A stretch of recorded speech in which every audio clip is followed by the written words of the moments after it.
Kiram. Assalamualaikum warahmatullahi wabarakatuh. Waalaikumsalam warahmatullahi wabarakatuh. Alhamdulillahilladzi lam yazal aliyya wa lam yazal fi ulahu saniyya. Wa idza amaltahu wajadtahu maliyya wa idza ahadtahu wafiyya. Qatratan min bahri judihi tamla'ul ardu rayya wa nadratan li'aini rahmatihi tusayyirul kafir waliyya.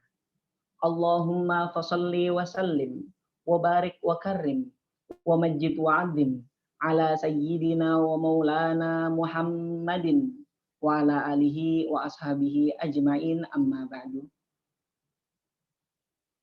Fa'tirafan bil fadli wat taqdiril amim yubahhijuna an nuqaddima syukral jazil wat thana'al jamil ala kullil atrafil lati sahamat fi injazi hadhil munasabah hatta tatimma ala ishkarihal marmuqah.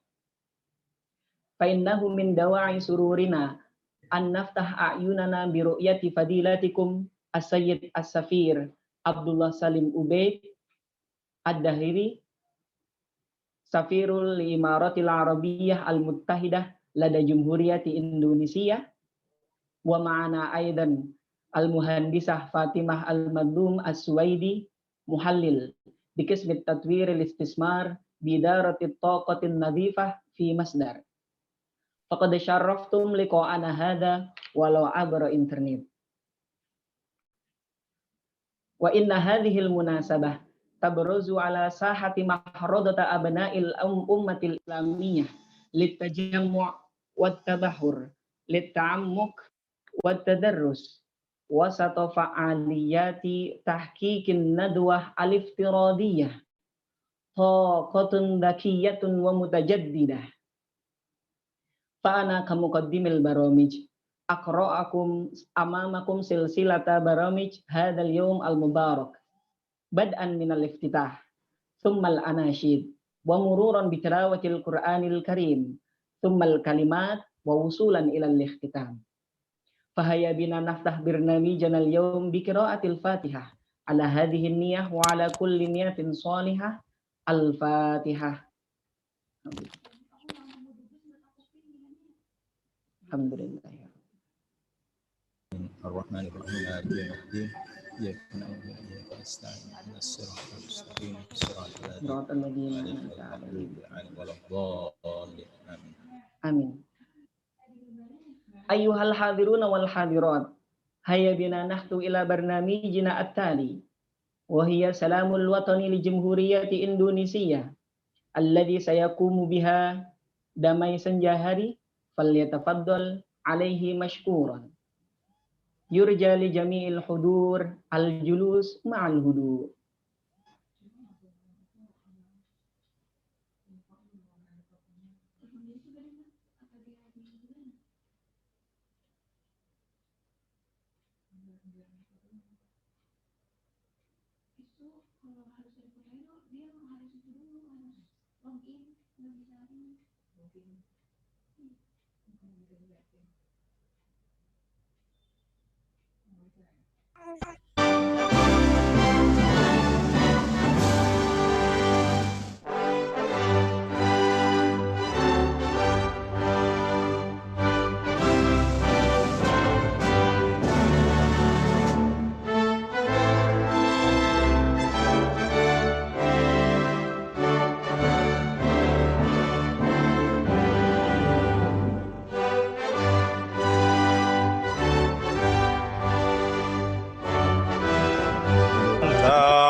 Ayyuhal hudurul kiram,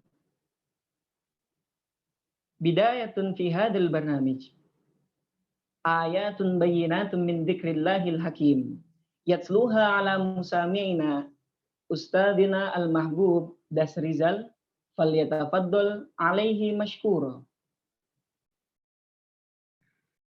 Assalamualaikum warahmatullahi wabarakatuh. Waalaikumsalam warahmatullahi wabarakatuh. أعوذ بالله من الشيطان الرجيم.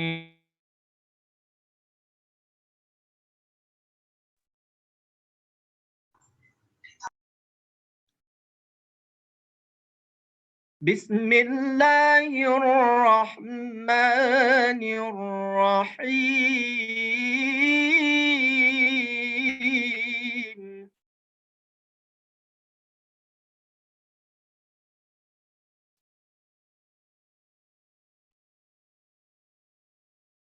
ألم تر أن الله أنزل من السماء ماء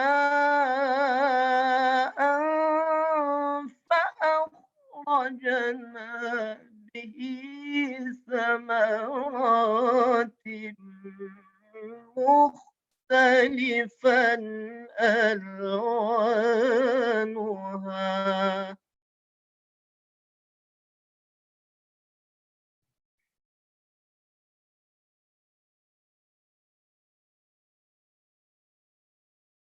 ومن الجبال جدد بيض وحمر مختلف ألوانها وغرابيب سود.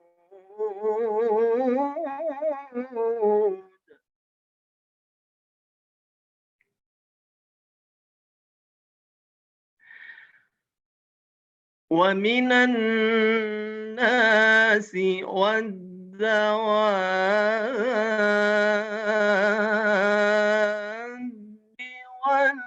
والأنعام مختلف ألوانه كذلك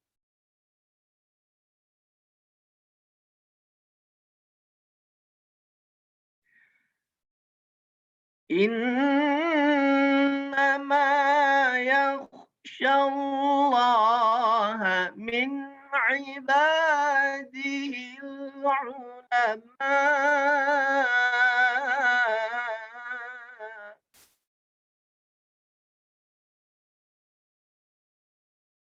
إن الله عزيز غفور.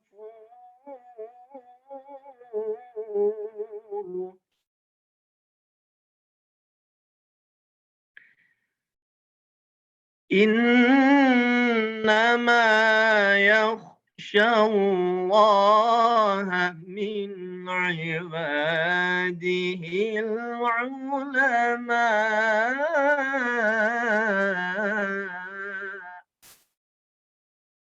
إن الله عزيز غفور. صدق الله العظيم. السلام عليكم ورحمة الله وبركاته. Waalaikumsalam warahmatullahi wabarakatuh. Hudurun al-kiram hafidhakumullah. Wal barnamij tali ala wahya al-kalimat. Wal an ma kalimati tarhibiyah miftahiyah min fadilatid Duktur Amani Burhanuddin Lubis Al-Majistir Raisatu Jamiati Syarif Hidayatullah Jakarta. Fal tatafaddal 'alaiha mashkuran.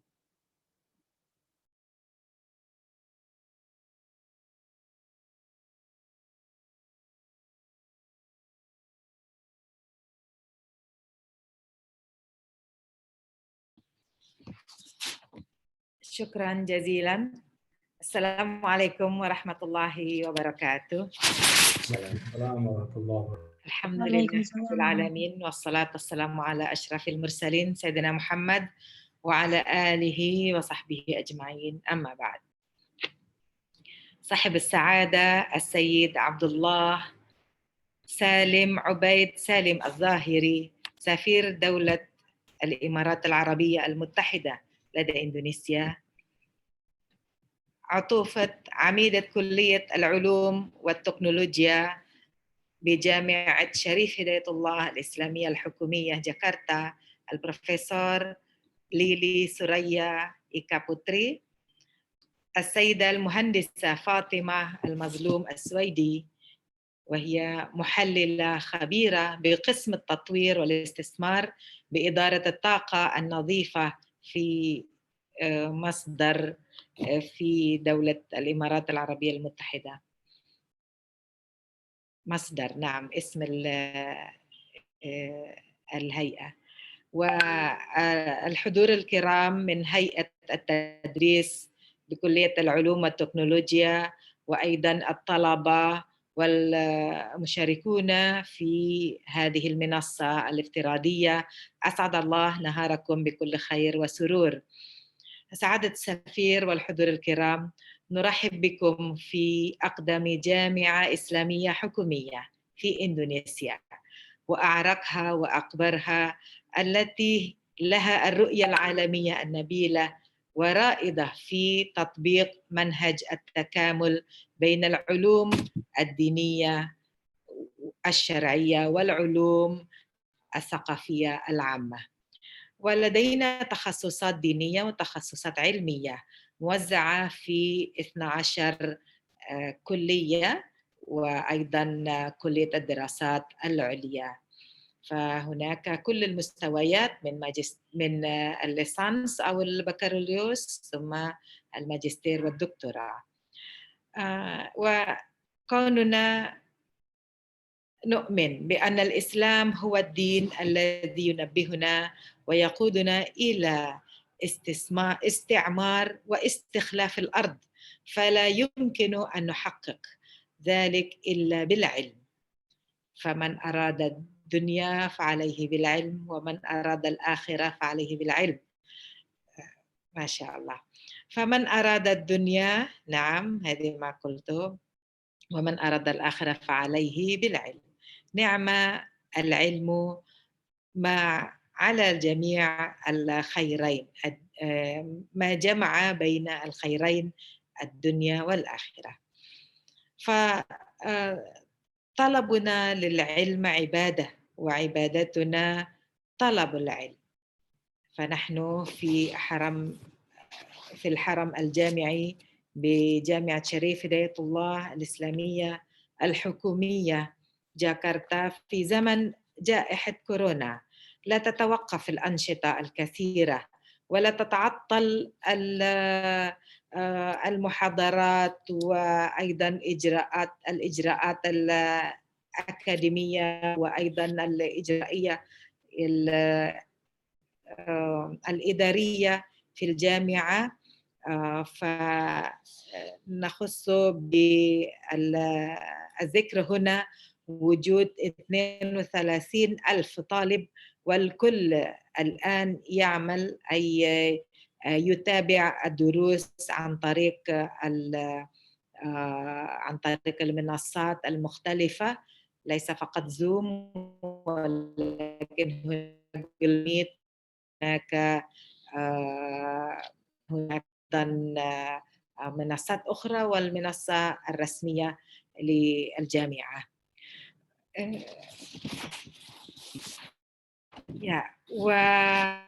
وتختلف الآن الأنشطة في زمن الجائحة كورونا، فهناك خطوات كثيرة وجهود كثيرة لابد أن نفعلها للمحافظة على المستوى التعليمي، وأيضا لرفع مستوى الأداء التعليمي بالجامعة بالرغم من وجود الصعوبات. فنحن نحاول أن نعطي المعونات سواء عينية أو نقدية وأيضا معنوية لهيئة التدريس بالجامعة.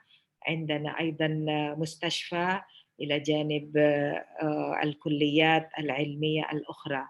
وهذه الكلية، كلية العلوم والتكنولوجيا، من الأوائل التي موجودة في الجامعة، تضم الكلية من وجود قسم علمي للنظم المعلوماتية وأيضا تكنولوجيا المعلومات، إلى جانب التعدين وأيضا البيولوجيا والكيمياء والفيزياء. فكل هذه، وأيضا الأعمال الزراعية، فهذه تخص الكلية، ونحاول رفع مستوى الكلية إلى أعلاها بالتعاون مع جميع الجهات.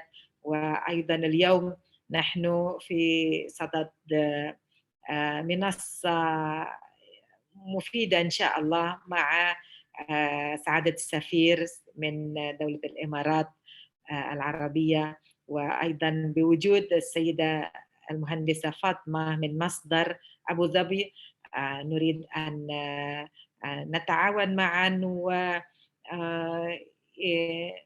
ونجري التحسينات بالجامعة، وأيضا نفيد الأمة الإسلامية وأيضا الإنسانية جميعا إن شاء الله. فنرحب أولا بالضيوف الكرام وبالحضور في هذه الندوة الافتراضية. الندوة تحت شعار فرص الطاقة الذكية المتجددة. وحسب ما أعلم أن الكلية لديها الرغبة لإنشاء ماجستير في الطاقة المتجددة. ففعلا أنا أشكر سعادة السفير وأيضا السيدة فاطمة لإلقاء المحاضرة هنا في الندوة وإعطاء الأفكار المستجدة عن الطاقة المتجددة إن شاء الله. في العالم الذي نعيشها الآن يحتاج إلى إبداعات ذكية من أجل ضمان المستقبل الأفضل لنا وللأجيال القادمة إن شاء الله. وجامعتنا قد حاولت جاهدة لتكون نموذجا أيضا للجامعة الخضراء. فالكلية أيضا تسعى إلى تحقيق هذه، ليس فقط في الكلية ولكن في الجامعة، إلى جانب من ناحية الاعتماد الأكاديمي. أيضا الجامعة تترأس يعني في مقدمة الجامعات الإسلامية أو الجامعات في إندونيسيا عامة من قبل الاعتمادات الأكاديمية.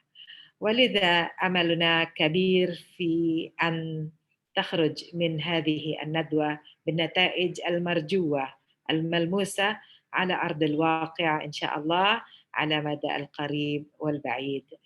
وبسم الله الرحمن الرحيم أفتتح هذه الندوة الافتراضية المباركة إن شاء الله. شكرا لكم، واسمحوا لي أن أرحب أيضا باللغة الإنجليزية لأن الحضور أيضا يعني يفهم اللغة العربية ولكن أيضا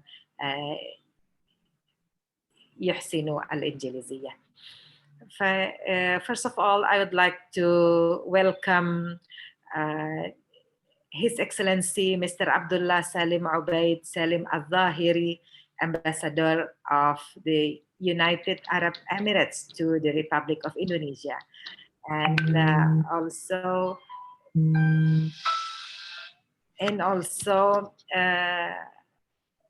Mrs. Fatima Al-Mazloum Al-Suwaidi, Senior Analyst, Development and Investment, Asia Pacific Region from Masdar United Arab Emirates.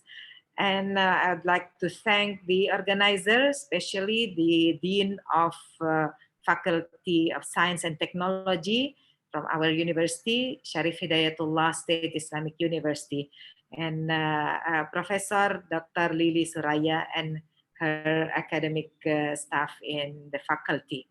I hope that this webinar, which takes a theme, and a very important theme, smart and renewable energy prospect. It's held in collaboration between Faculty of Science and Technology of our university and also the Embassy of the United Arab Emirates in Jakarta. So I hope we'll have a very fruitful conference now, and also we have very to discuss such an important deliberation about renewable energy, inshallah. Thank you very much for your attention. Assalamualaikum warahmatullahi wabarakatuh. Waalaikumsalam warahmatullahi wabarakatuh. Syukran jazilan lima'ali Ra'isatil Jami'ah Al-Ustadzah Ad-Doktorah Amani Lubis. Wal kalimatut taliyah.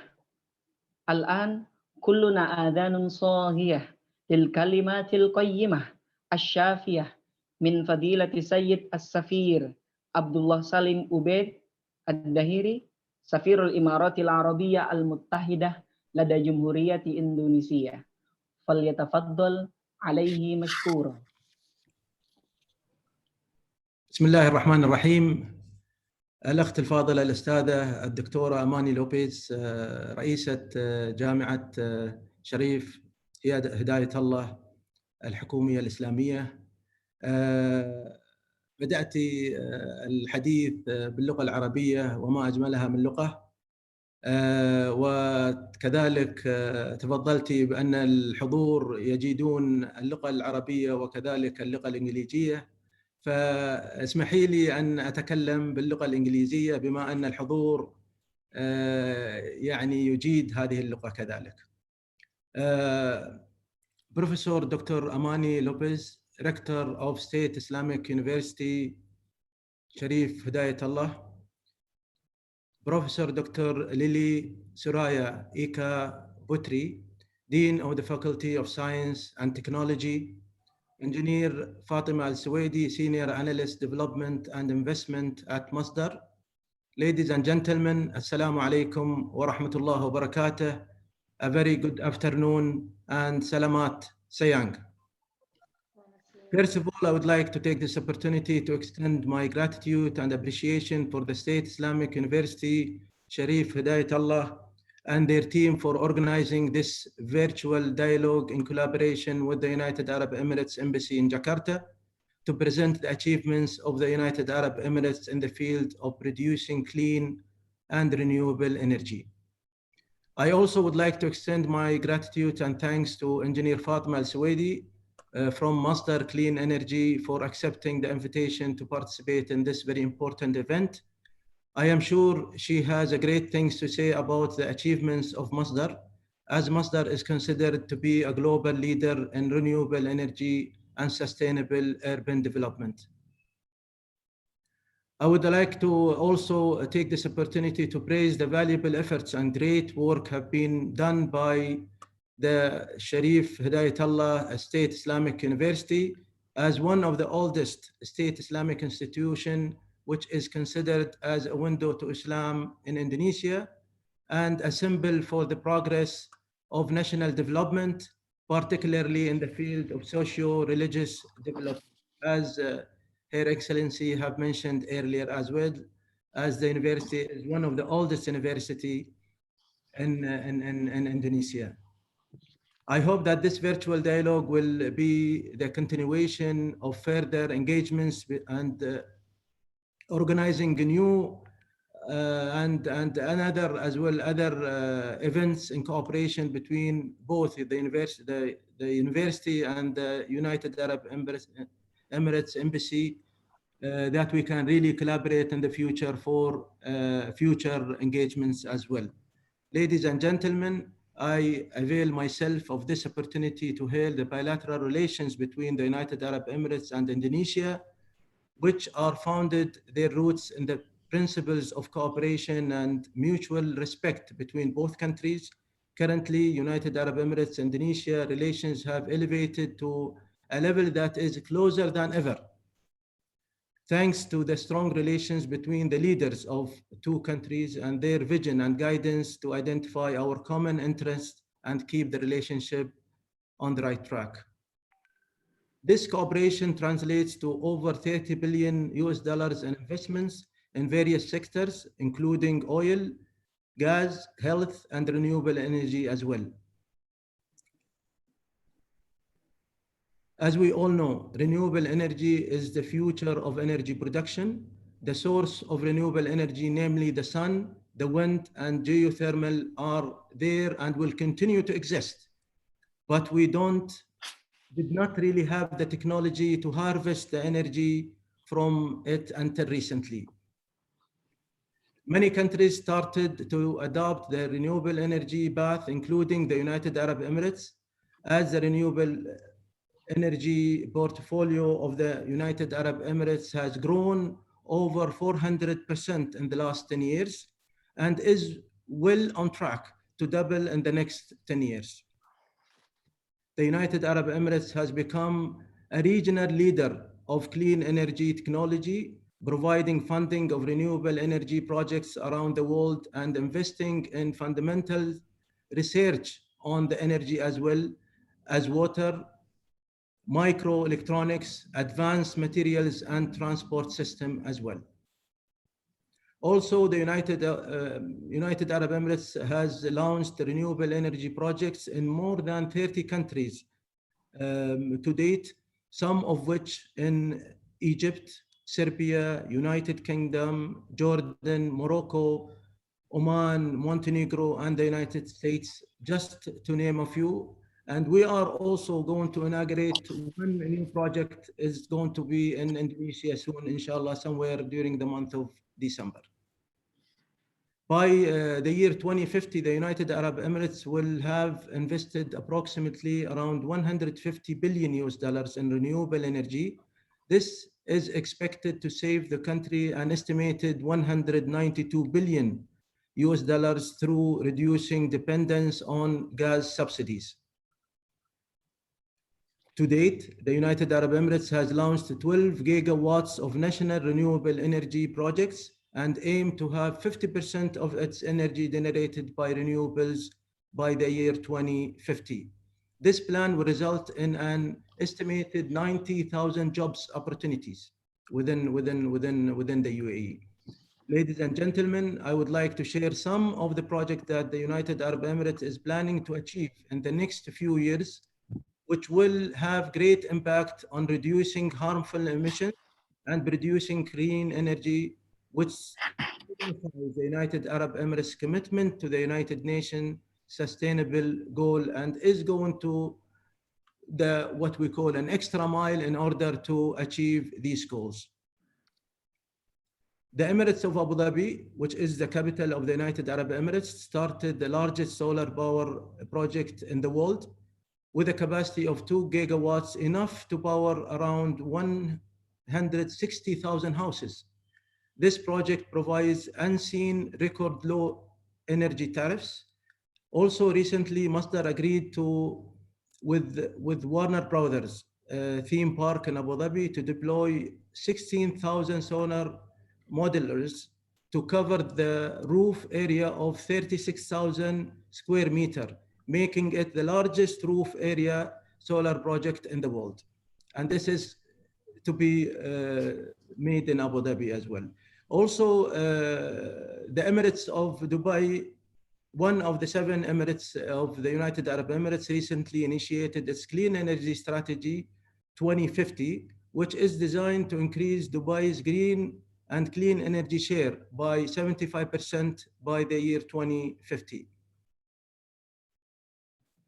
Also, the Mohammed bin Rashid Al Maktoum Solar Park is in its 9th year of development and due to be completed by the year 2030 at a cost of 13.6 billion US dollar. The facility will be able to power as many as 1.3 million homes, reducing carbon emissions by 6.5 million tons annually. Also, the rooftop solar initiatives kicked off in the Emirates of Dubai started somewhere around the year 2017, which yielded 20 megawatt peak in December of the year 2017. It is also estimated to have a solar panels in every house in Dubai by the year 2030. Finally, I wish to thank the university for giving us the opportunity to shed light on the achievements of the United Arab Emirates in the field of renewable energy. And I also thank you for being part of this event. And I wish you all the best in the years to come as well. Wassalamu alaikum wa rahmatullah wa barakatuh. And terima kasih. Sama-sama. Assalamualaikum warahmatullahi wabarakatuh. Hudurun al-kiram, hafidhakumullah. Wal'an nahtu ila barnamijina ar-ra'isi ala wa huwa an-nadwah al-iftiradiyah taqatun dakiyatun mutajaddidah allati satakumu biqiyadatiha al-ustad ad-doktor Agus Jamil falyatafaddal alaihi mashkura. Assalamualaikum warahmatullahi wabarakatuh. Very good afternoon, and His Excellency Mr. Abdullah Al-Daheri and Rector University of UIN Syarif Hidayatullah, Professor Amani, Professor Dr. Lili Suraya Eka Putri, Mrs. Engineer Fatimah Al-Madlum Al-Suwaidi, and Dr. Rizal Brur. Very glad this afternoon we're going to start the discussion on the smart and renewable energy prospect.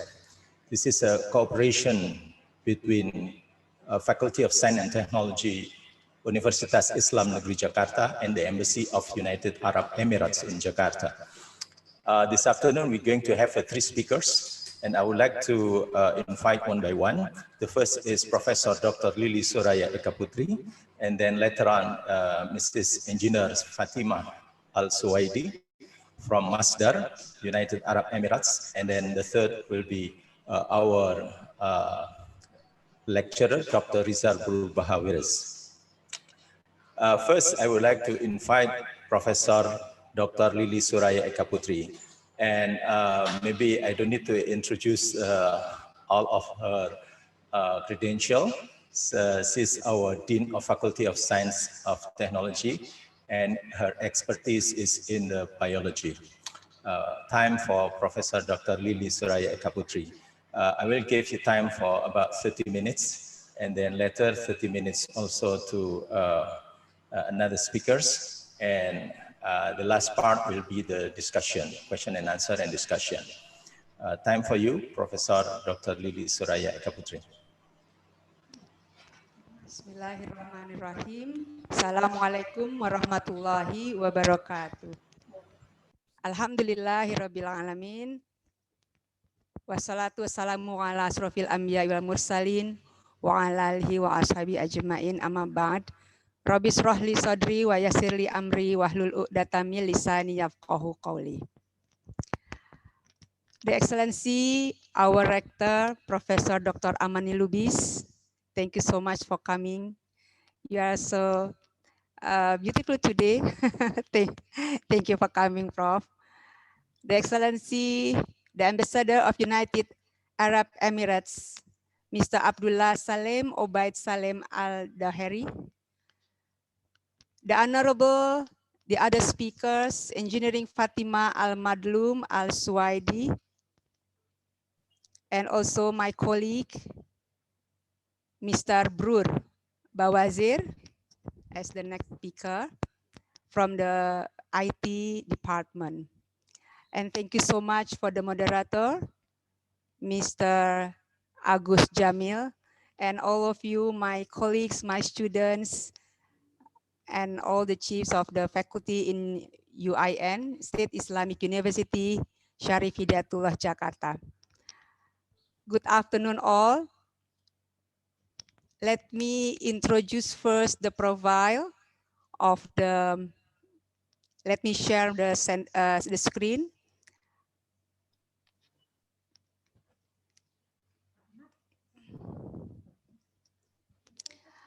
First, I would like to, there is a problem, sorry. I would like to describe the profile of our Faculty of Science and Technology, State Islamic University, Syarif Hidayatullah, Jakarta.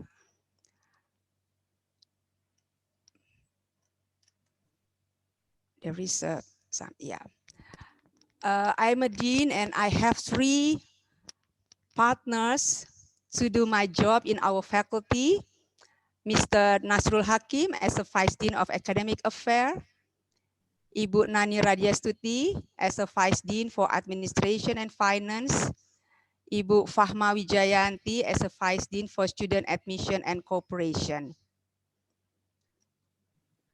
And in our faculty, we have 9 departments, including mathematics, physics, chemistry, biology, informatic engineering, information system, agribusiness, mining engineering, and the one is Magister of Agribusiness.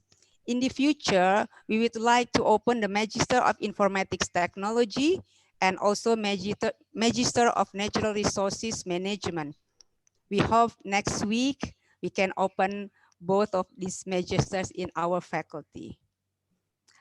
Our vision to become a prominent higher learning institution that integrates science and technology with Islamic values and also Indonesian culture, strengthened by the IT. Our mission, there are 4 missions. The first is to provide moral and ethical foundation. Second, to provide an educational in science and technology with the IT base in the era of Industrial Revolution 4.0. The third is to carry out excellent research and development to overcome the problems in the society. And the fourth is to contribute for improving the quality of life in society through the implementation of science and technology by the strengthening of IT. We have 4 mottos also. The first is knowledge, piety, integrity, and the one is the innovation. Right now, Faculty of Science and Technology, we have the program in innovation in science and also technology. Our faculty have 128 lecturers. There are 2 professors in environmental biology and also agribusiness. And we also have 29 associate professors. And right now we have students more or less is 3,600. And for UIN is almost 20,000 if I'm not wrong. So we have the power of people in our university.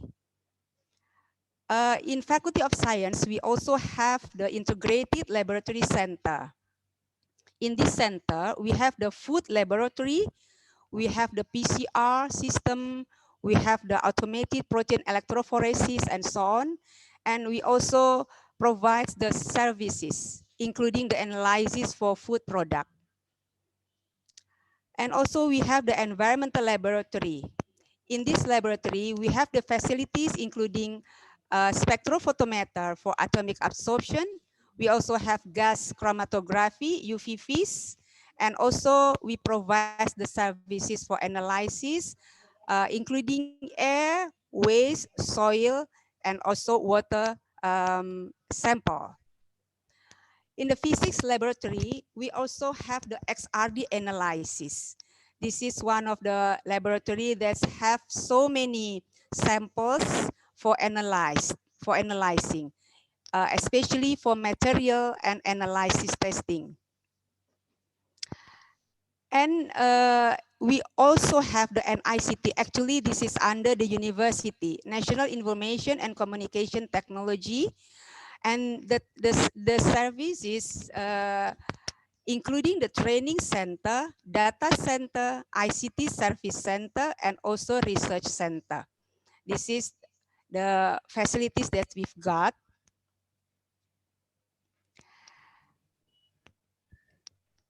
The area of research in our faculty, including all the departments we have in math, focusing on data science and big data, statistics and actuarial science, math modeling in fluid dynamics.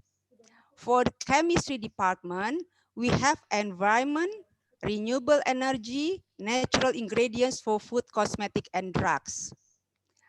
In biology, the research area are biotechnology, conservation, biomolecular, waste treatment, bioenergy, and also marine ecology and pollution. In physics departments, the area are ceramic absorber, renewable energy, condensed matter, sensor, nanotechnology, and also geophysics. And in the IT departments, the area of research are software engineering, web-based application, mobile application, ICT and Islam, embedded system. And in agribusiness department, we do management, food processing, social and economy for agriculture research. This is the youngest department, mining engineering.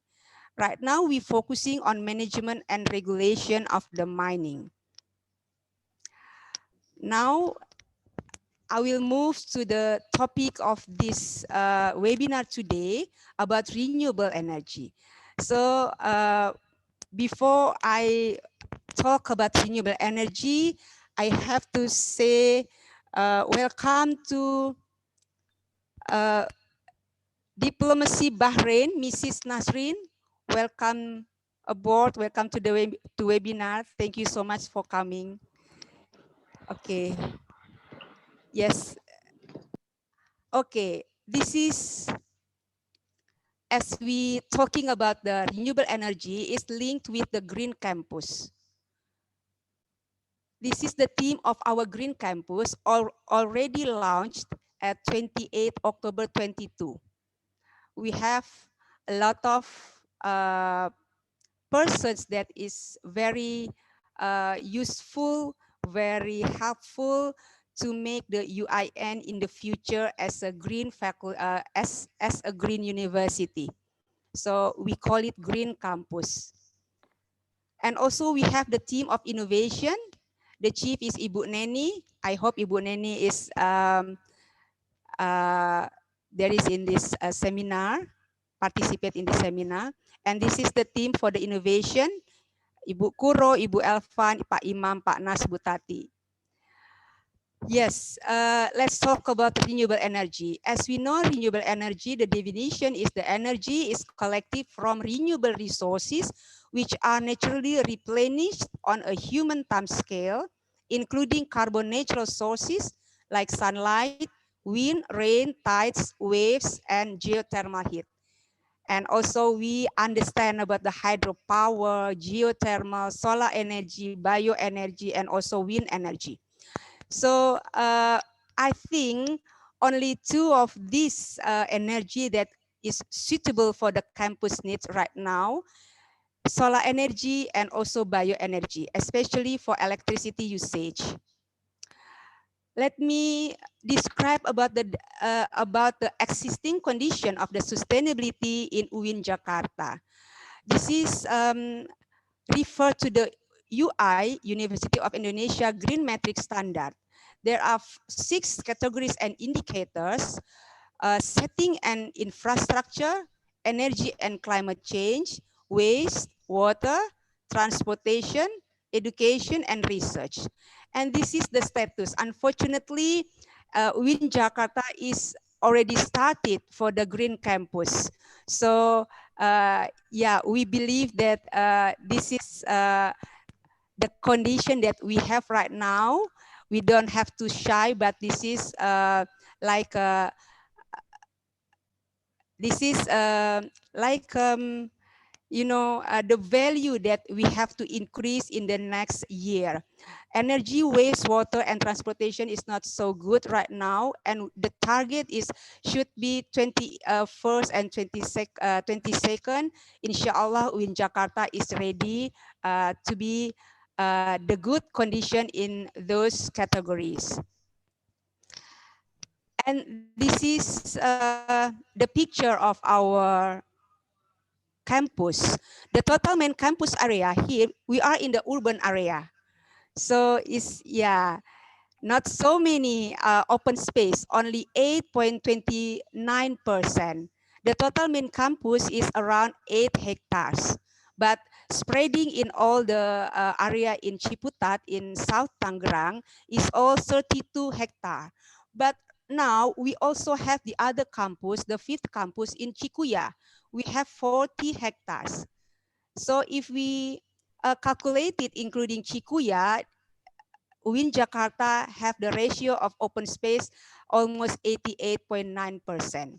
But right now in Cikuya is still the vacant land. So we need to pursue to get a, you know, like a green city.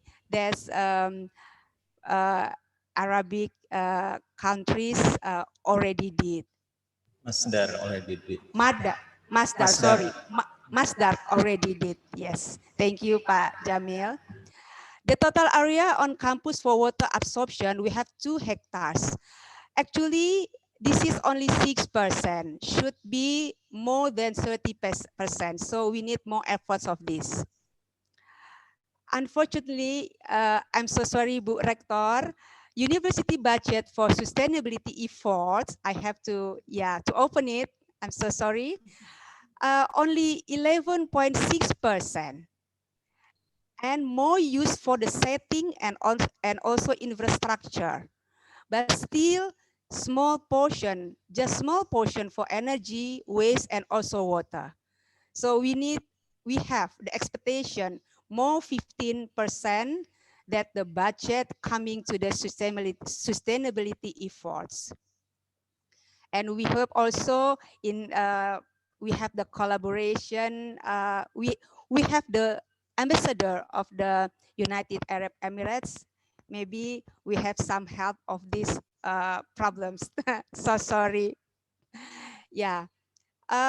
This is the picture of the green building implementation in our university. Actually, this is just a limitation of our effort just to get the light coming into our class, just the glass of windows. So if we call it the green building, maybe it's still far away of that. But yes, we save the energy at least. And also we have the sticker pamphlet for energy efficiency. So we ask the students and also lecturers and the staffs, it's better using the stairs than the lift. Now, talking about the total carbon footprints. Unfortunately, we have, we donate 8,184.8 metric tons. This is per year for CO2 emission in our university. This is calculated from the electricity use, cars and motorbikes. As we can see, the cars and motorbike is almost 9,000 coming into our campus actually. So we need, Rector, need some efforts of this. The electricity cost per month is almost 8.6 million rupiah. In US is almost 6 billion 6 billion per year US dollar. If we compare to the sustainability budget, it's almost 300,000 US dollar. But for electricity cost is almost 6 billion US dollar. 6 million. 6 million, So we have to think about this to overcome these problems. The total number of vehicles, yeah, this is the slides. As you can see the picture, the photo taken while pandemic is now, yeah, still empty actually, but before pandemic is very, very condensed, yeah. So this is the total number of vehicles is almost 20%, should reduce until 4%. And the ratio of parking area to total campus area is 9.21%, should reduce 1%. So this is the condition. As I said before, the ratio of parking area to total campus area is around 5.21%. So it needs the transportation program designed to limit or decrease the parking area. So we have to develop, or we have to add more pedestrian and also bike in campus. Right now, bike is so limited here. So maybe there is a program bike in campus. So we must have a program resulting in more than 30% decrease in parking, or parking is restricted. The efforts that we need for renewable energy aspects is actually the energy efficient appliances usage. Right now, the condition is less 1%. So the target is more than 50%. For smart building implementation, right now, the condition is less 1%. So the target, we have to develop like a solar panel or the other renewable energy. The number of renewable energy sources in campus right now is we don't have it. So maybe we have to develop like a solar cell, electric vehicle, and so on. So this is our hopes, develops and built in UINJKT. This is the examples of the university outside Indonesia, like in China. They developed the biodiesel combined cooling power integration unit. And in Germany, they built the roof and facade mounted solar panel. And this is, I think it's very interesting. They make a tool, mobile phone charger using the bike. So if the person pedaling these tools, and then they can convert into the energy, and then the mobile phone can be charged. And also in Kazakhstan, this is like a multi-purpose building, and then they also use the solar panel here. We hope in UIN, we hope, yeah, cross finger, we hope that in UIN we can have it in the future. The efforts for renewable energy for transportation, as I said before, we need the bike in campus or electric vehicle, and also the bus or vehicle services around campuses, because we have 4 right now campuses in UINJKT. So we need to have bus services around campus to reduce the gas emission coming from the transportation. And also, as I said before, sorry, the ratio sustainability research, we have to get 30% in the next period. And for the number of scholarly publication on sustainability published, only 20 articles right now. As I said before, for sustainability research, we need maybe 30%. Right now is not, maybe only 5% and 10%. So the target is more 85 articles that is mentioned or that is studied about the sustainability programs. Let me share some other condition of UIN Jakarta. Like we also care about the waste. We have we use like a gallon for the water, and also the tumbler, and also there is a separation of the waste, organic, plastic, papers, but not all the units in UIN Jakarta did it. Maybe next time we have to did it in future, sorry.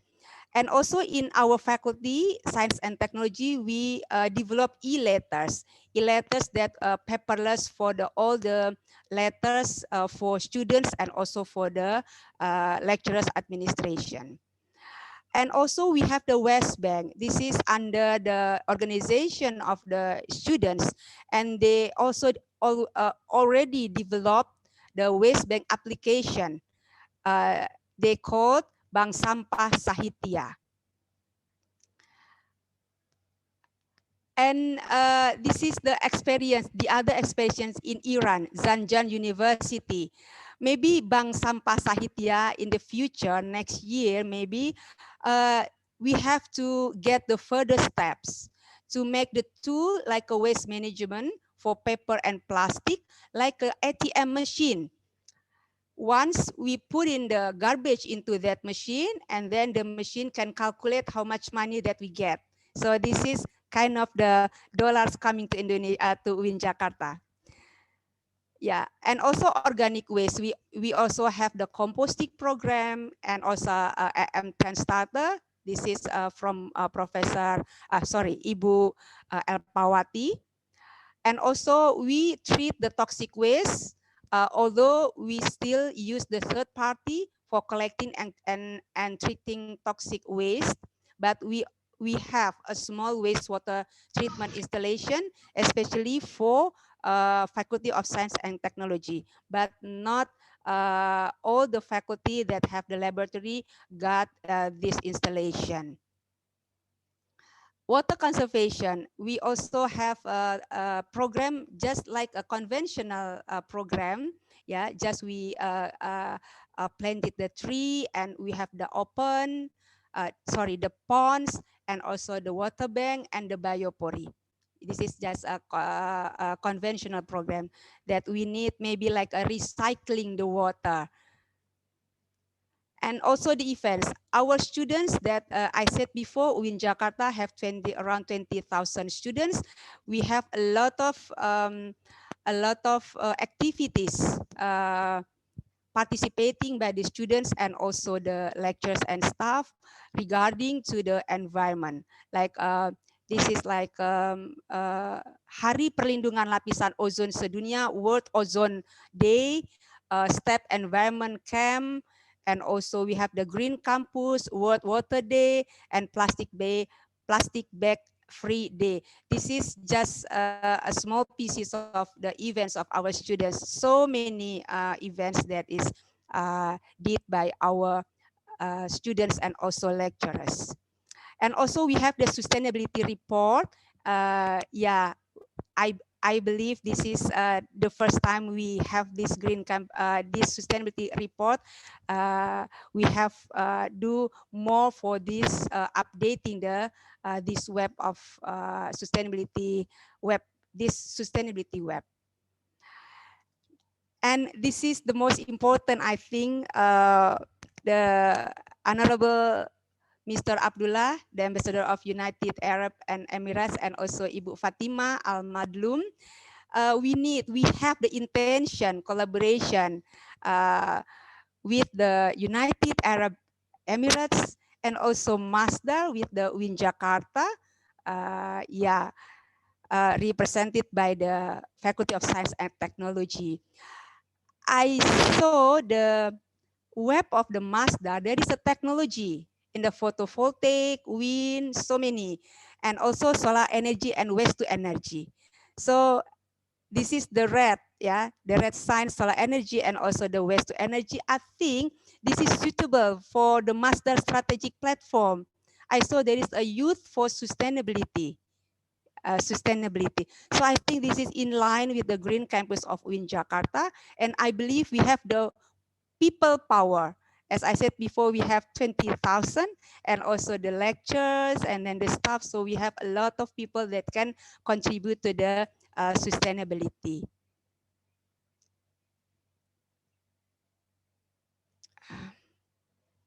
Yeah, I'm so sorry. Actually, I shy to say like this. The collaboration, the forms of the collaboration we need, like funding or scholarship, and also the collaboration in the research, publication, internship, and also short course for our lectures, our students especially, and also our staffs. So we hope in the future our intention is, yeah, will be, we can get it, the MOU between UAE and Mazda between Jakarta, and then we can save our world and make the green our earth in the future. Yes, that's all my thoughts. I'm so sorry if there is not something not good. Assalamualaikum warahmatullahi wabarakatuh. Thank you so much. Thank you so much. Okay, thank you very much, Dr. Professor Lili Suraya, for the first presentation. So we learned about what effort has been done in State University, Islamic University, UINJKT.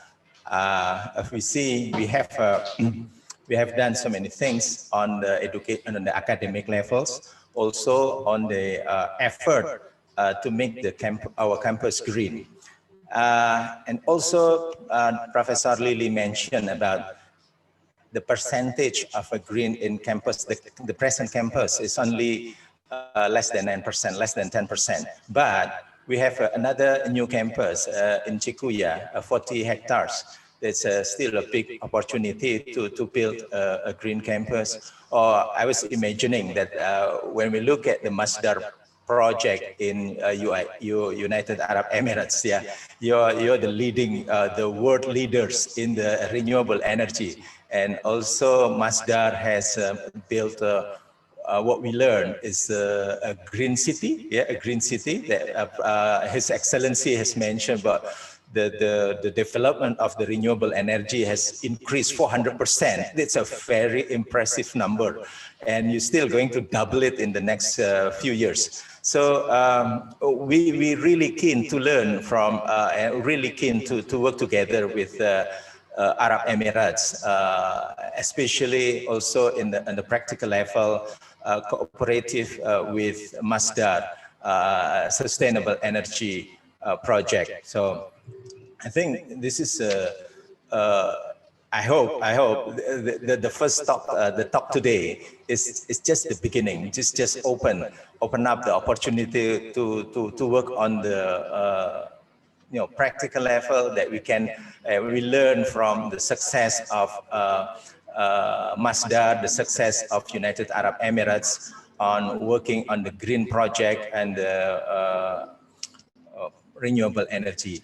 As we need to mention also, in Indonesia, we need our target to get an energy mix is about 20%. By 23% of our energy mix will be from renewable energy by 2025.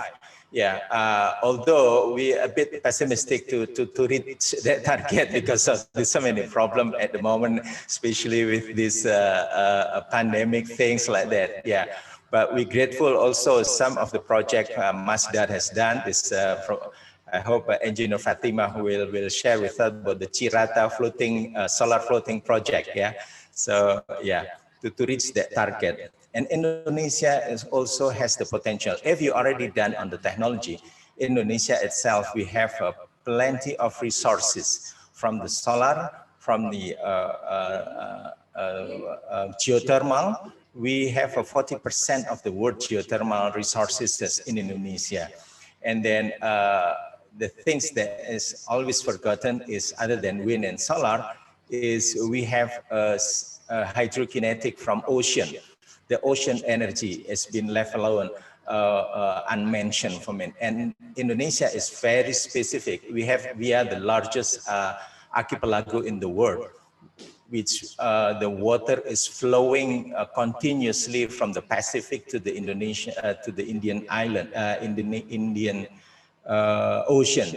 Yeah, and this is also a huge potential that need to be explored and exploited in the future. And we hope we can learn together with Masdar in the future.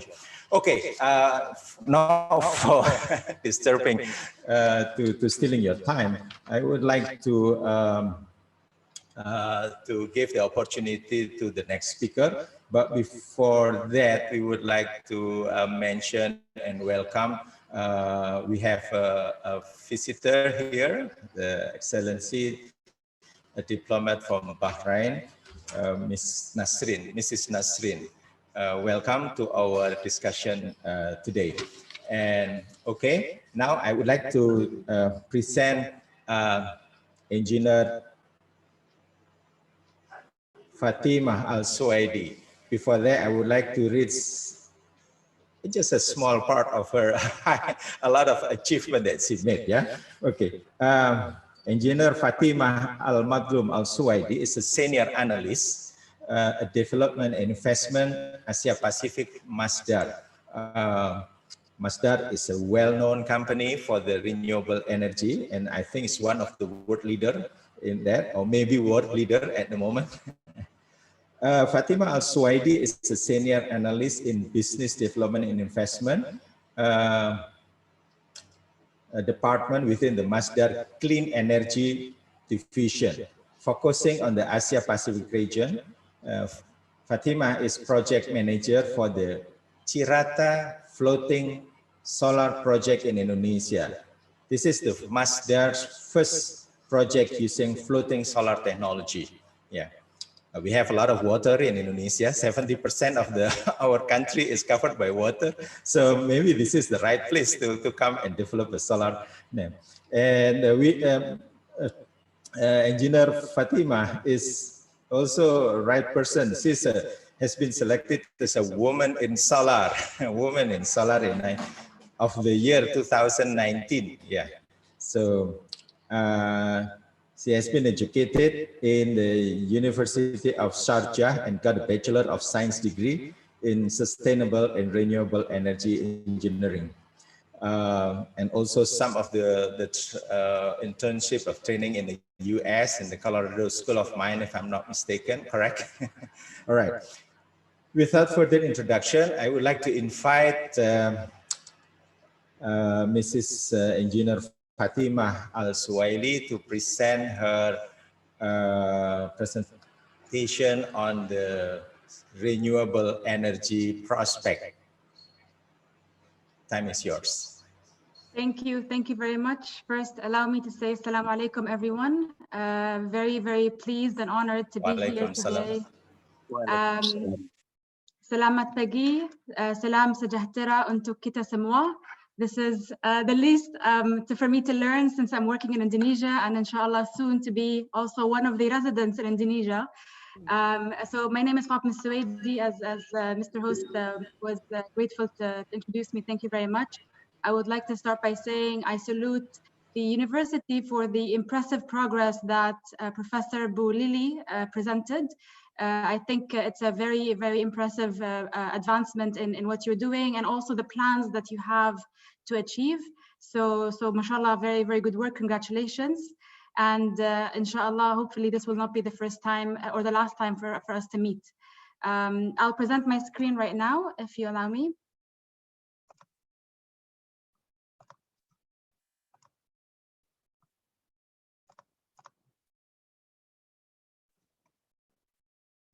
I hope this is clear for everyone. So I would like to start by saying, I mean, Masdar or Abu Dhabi Future Energy Company, we are focused on a few things actually. The first, or let's say the umbrella, the direction that we always follow is the late Sheikh Zayed bin Sultan Al Nahyan, the founding father of the UAE, and what he said, which is focusing on diversifying our energy mix, our economic outlook in the UAE, and to make sure that we have and we provide a free, stable, comfortable, and a dignified life for our people. So this is something that we always are reminded of in Masdar, and this is our target to always achieve. Given all of this, Masdar was established to really look at four main pillars. The first one is deploying or investing and developing advanced renewable energy technologies around the world, and not only in the UAE, our backyard. The second one is develop one of the most sustainable urban communities, which is Masdar City. One of the pictures you see here on the right is actually one of the city, and I am now in Masdar City.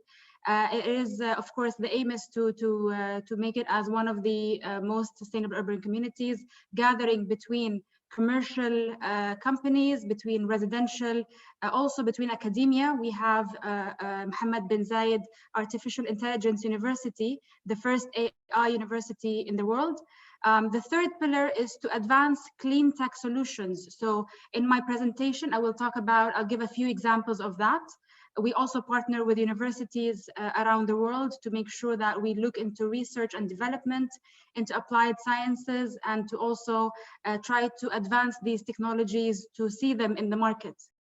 The last but not least pillar is really sharing that knowledge and delivering that message to the wider audience. So through world-class platforms, we have been always in the last 12 years since our establishment to share that message through different platforms. One of them is Abu Dhabi Sustainability Week, which takes place every year in January. This year, 2021, it will take place virtually, given the global pandemic. One of the other platforms is Zayed Sustainability Prize. This really carries the message of our founding father throughout the world. One of the other platforms that Bulili mentioned is Youth for Sustainability. This is only one of the youth platforms that we host, where we engage with school students, with university students, and really contribute to their success and their development stage. Other platforms are Future Sustainability Leaders and others as well. So these are just examples of platforms that we look at or we develop in Masdar. Now this slide, I'm hoping that we can at least give you some of the journey that we have gone through since our establishment. We were born in 2006 as a company.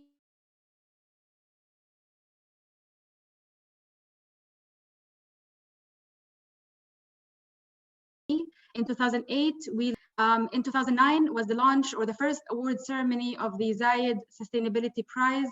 Formerly, it was known as Zayed Future Energy Prize.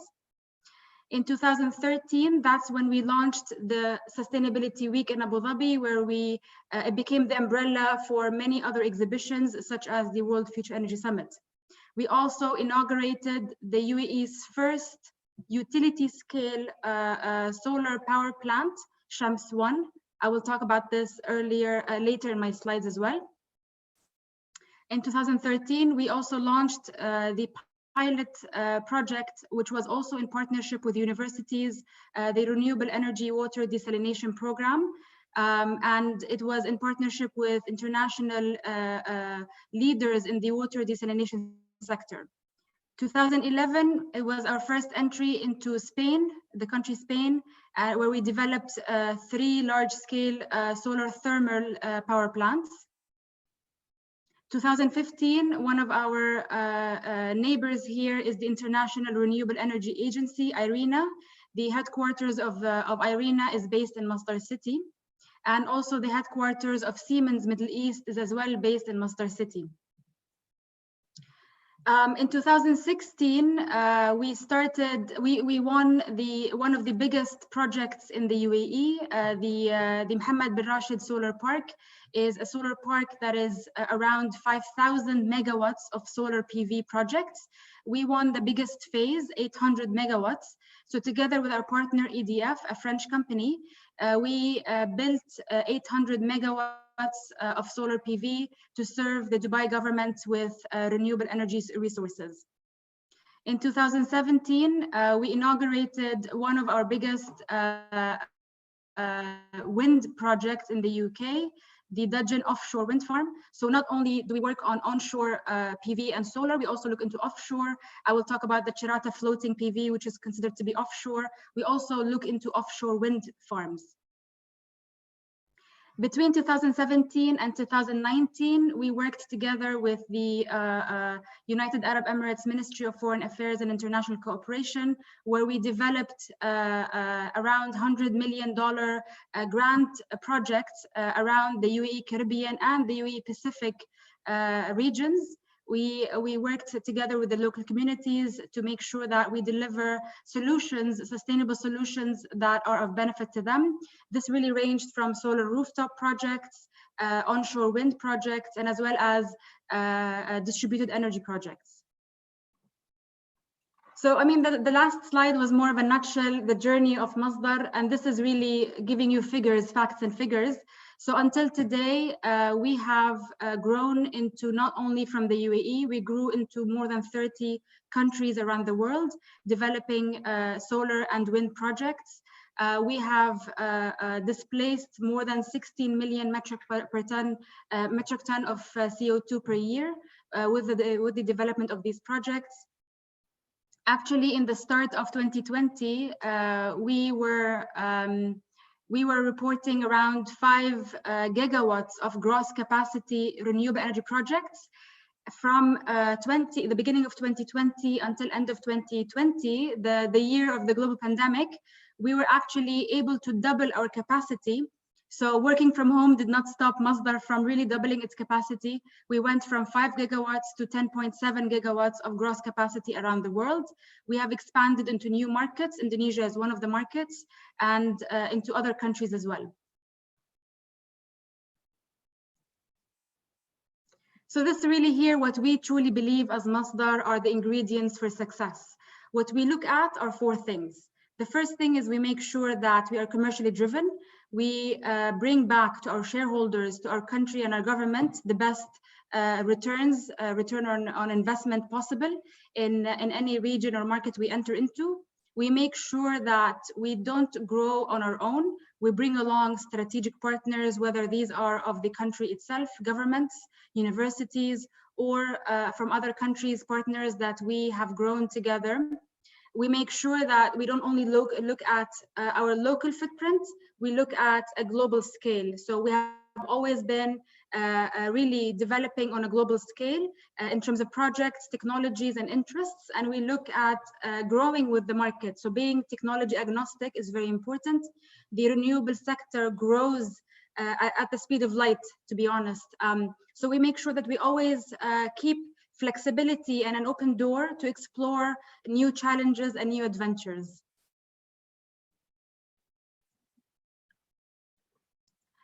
This is one of my favorite slides in the Masdar presentations, to be honest, because this really shows our footprint. It's very difficult to fit them all in one map, but we tried our best. These are classified according to technology. You can see the legend on the top right-hand corner. We have wind projects, solar farm.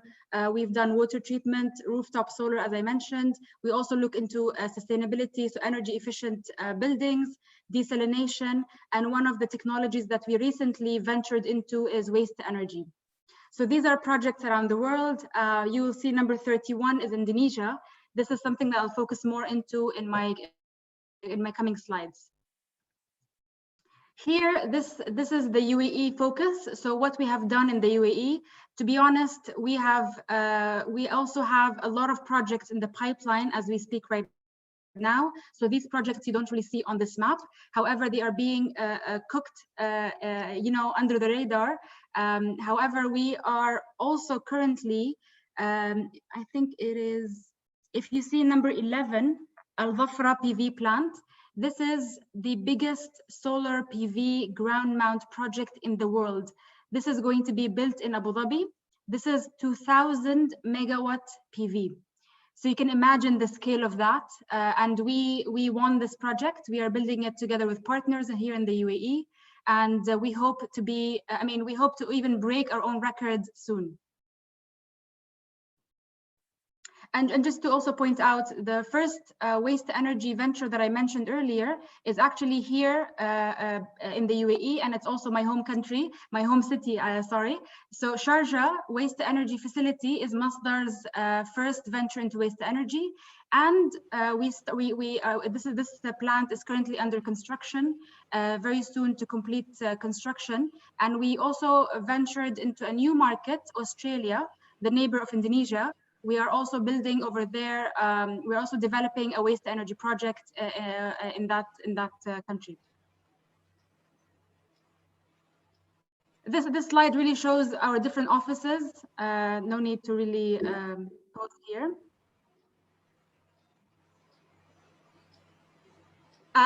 So I wanted to take you through some of the projects that we have done in the UAE. I'll also look into some projects we are currently building or developing in emerging markets. And then I would like to also shed some light on some of the technology-driven projects that we have done in partnership with universities. So this slide here really gives you an idea, just an example of some of the projects. It was very difficult to really talk about all of them. So I'll highlight, I would say, our landmark projects. So Shams 1, it's special to Masdar because this was the first and the largest concentrated solar power project when we launched it back in 2008. Of course, I mean 10 megawatt, 100 megawatts now is something that is has been exceeded in the technology of CSP. 10 megawatt solar PV plant. This was Masdar's first ground mount PV, and this was built. It is still built here. Sorry. It was built here in Masdar city in our own backyard. The Sharjah waste energy plant, as I mentioned, this is the second waste energy facility in the Middle East and the first in the UAE.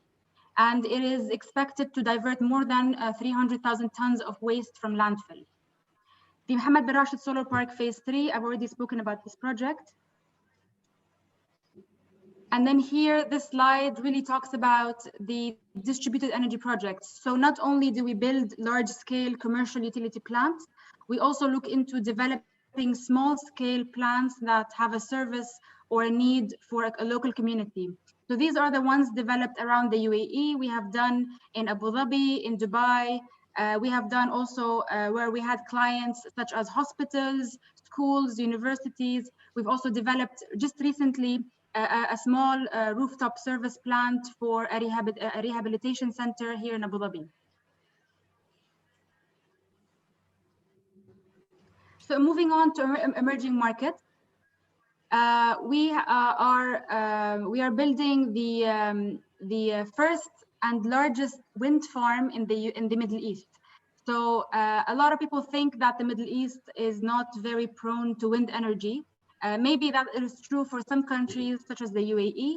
However, in Saudi Arabia, it has very strong winds, and we were able to really secure a very good project, a 20 years power purchase agreement with the Saudi power procurement company for the first wind farm and the largest, 400 megawatts in Domat Al Jandal in Riyadh. We are also building, we actually, I believe, I mean, this month is supposed to be the completion of the largest solar PV plant in Jordan, Baynuna, of 200 megawatts. The one you see here in Oman, Dhafar. So this was the first large-scale wind farm in the GCC. After almost a year, we announced Domat Al Jandal in Saudi Arabia, but the Dhafar project was actually the first one to be built in the GCC area of 50 megawatts. Nur Navoy is a project that we just recently closed. This project is our first entrance into Uzbekistan. And is not also the last. We have another project that I might have also presented here. You'll see in the next slide.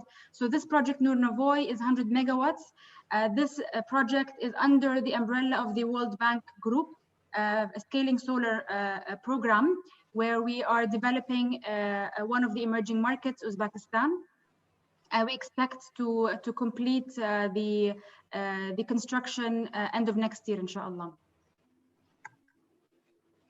The next project in Uzbekistan I was just mentioning is Zarafshan. Zarafshan is the first wind project in Uzbekistan with a capacity of 500 megawatts. This is also the second, I mean, this is the second entry into that market, and we're hoping to develop more into that entire region. Morocco is one of the other countries that we are very active in.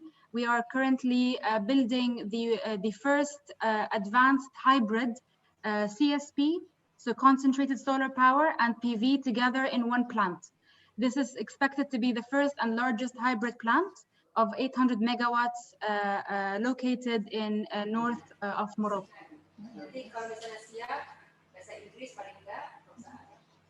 Book is a project that we closed we actually inaugurated the operational phase of the project in end of 2019. And it was also our first project in Serbia.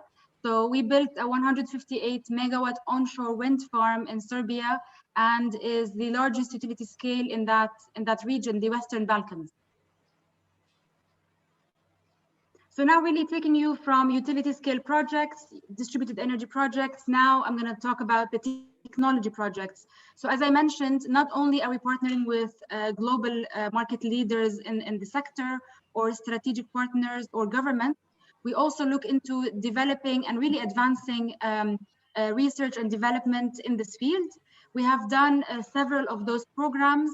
One of them is looking into advancing battery storage sector coupled with wind energy. We have built a pilot project in Scotland. So one of the landmark projects also of Masdar is an offshore wind farm called High Wind.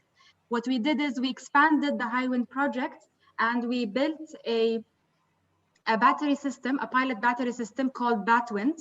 And this pilot system is coupled with the commercial plant. However, we are running research projects with a university, a local university over there.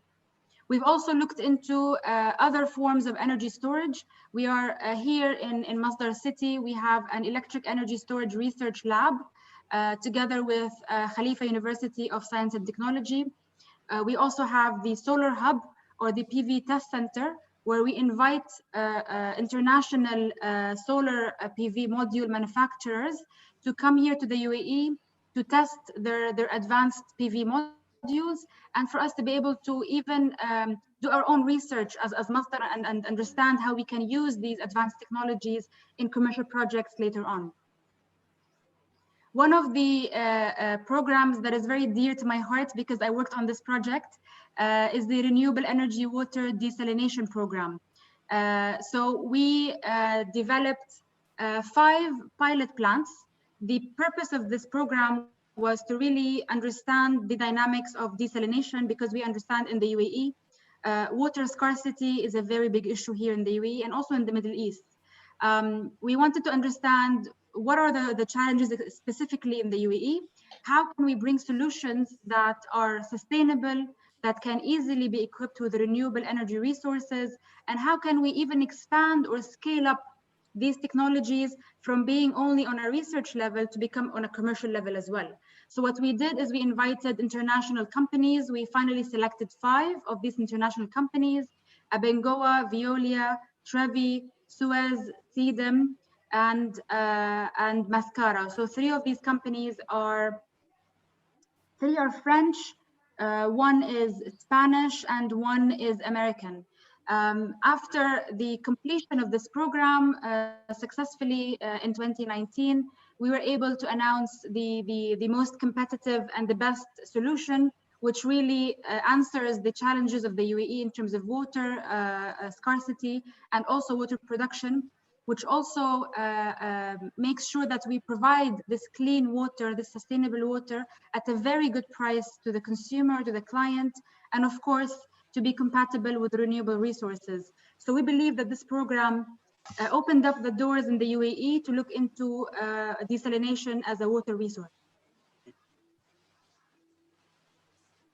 Now, the project that is really the focus of Indonesia and also the focus of Masdar in the last couple of years.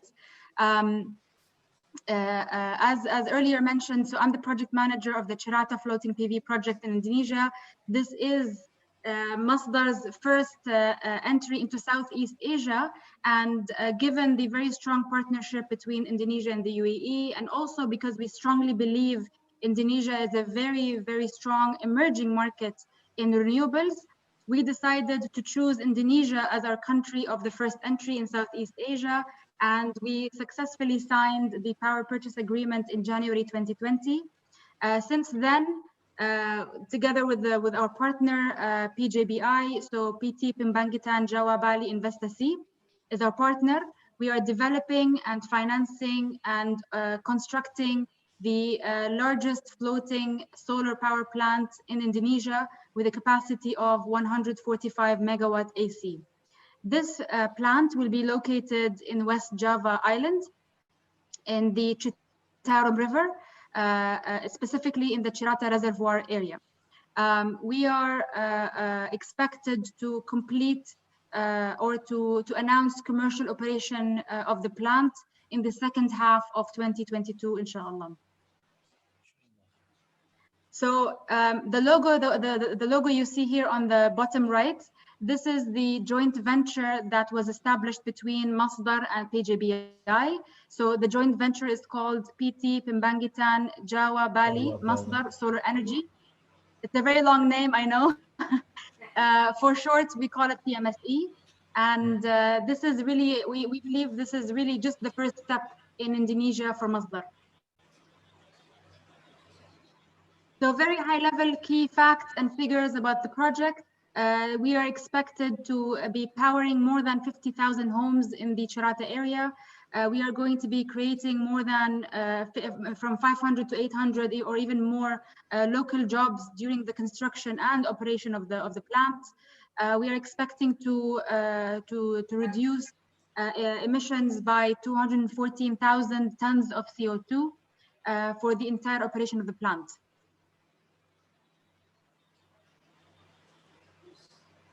So now this is really just a little bit about the project. I also want to talk about how important floating solar is.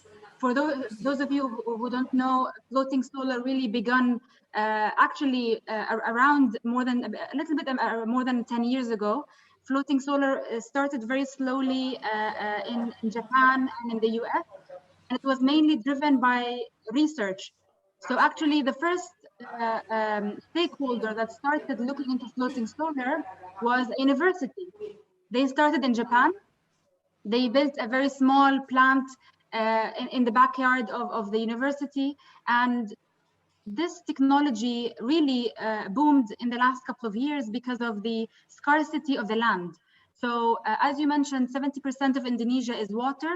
A lot of countries in Southeast Asia and Asia Pacific really suffer from the scarcity of land.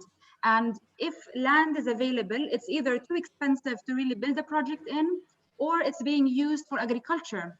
And obviously no one is going to, remove agriculture and build a PV plant.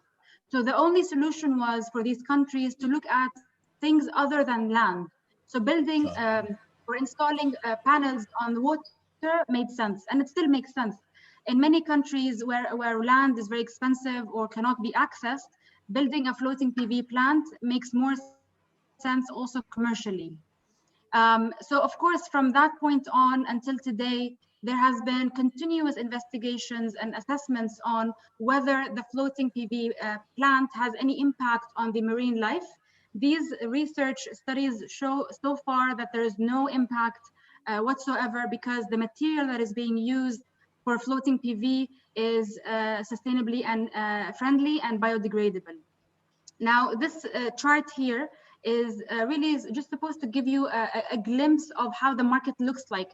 Asia is by far now leading the floating PV market. You will see the different installations, and this is only as of 2019.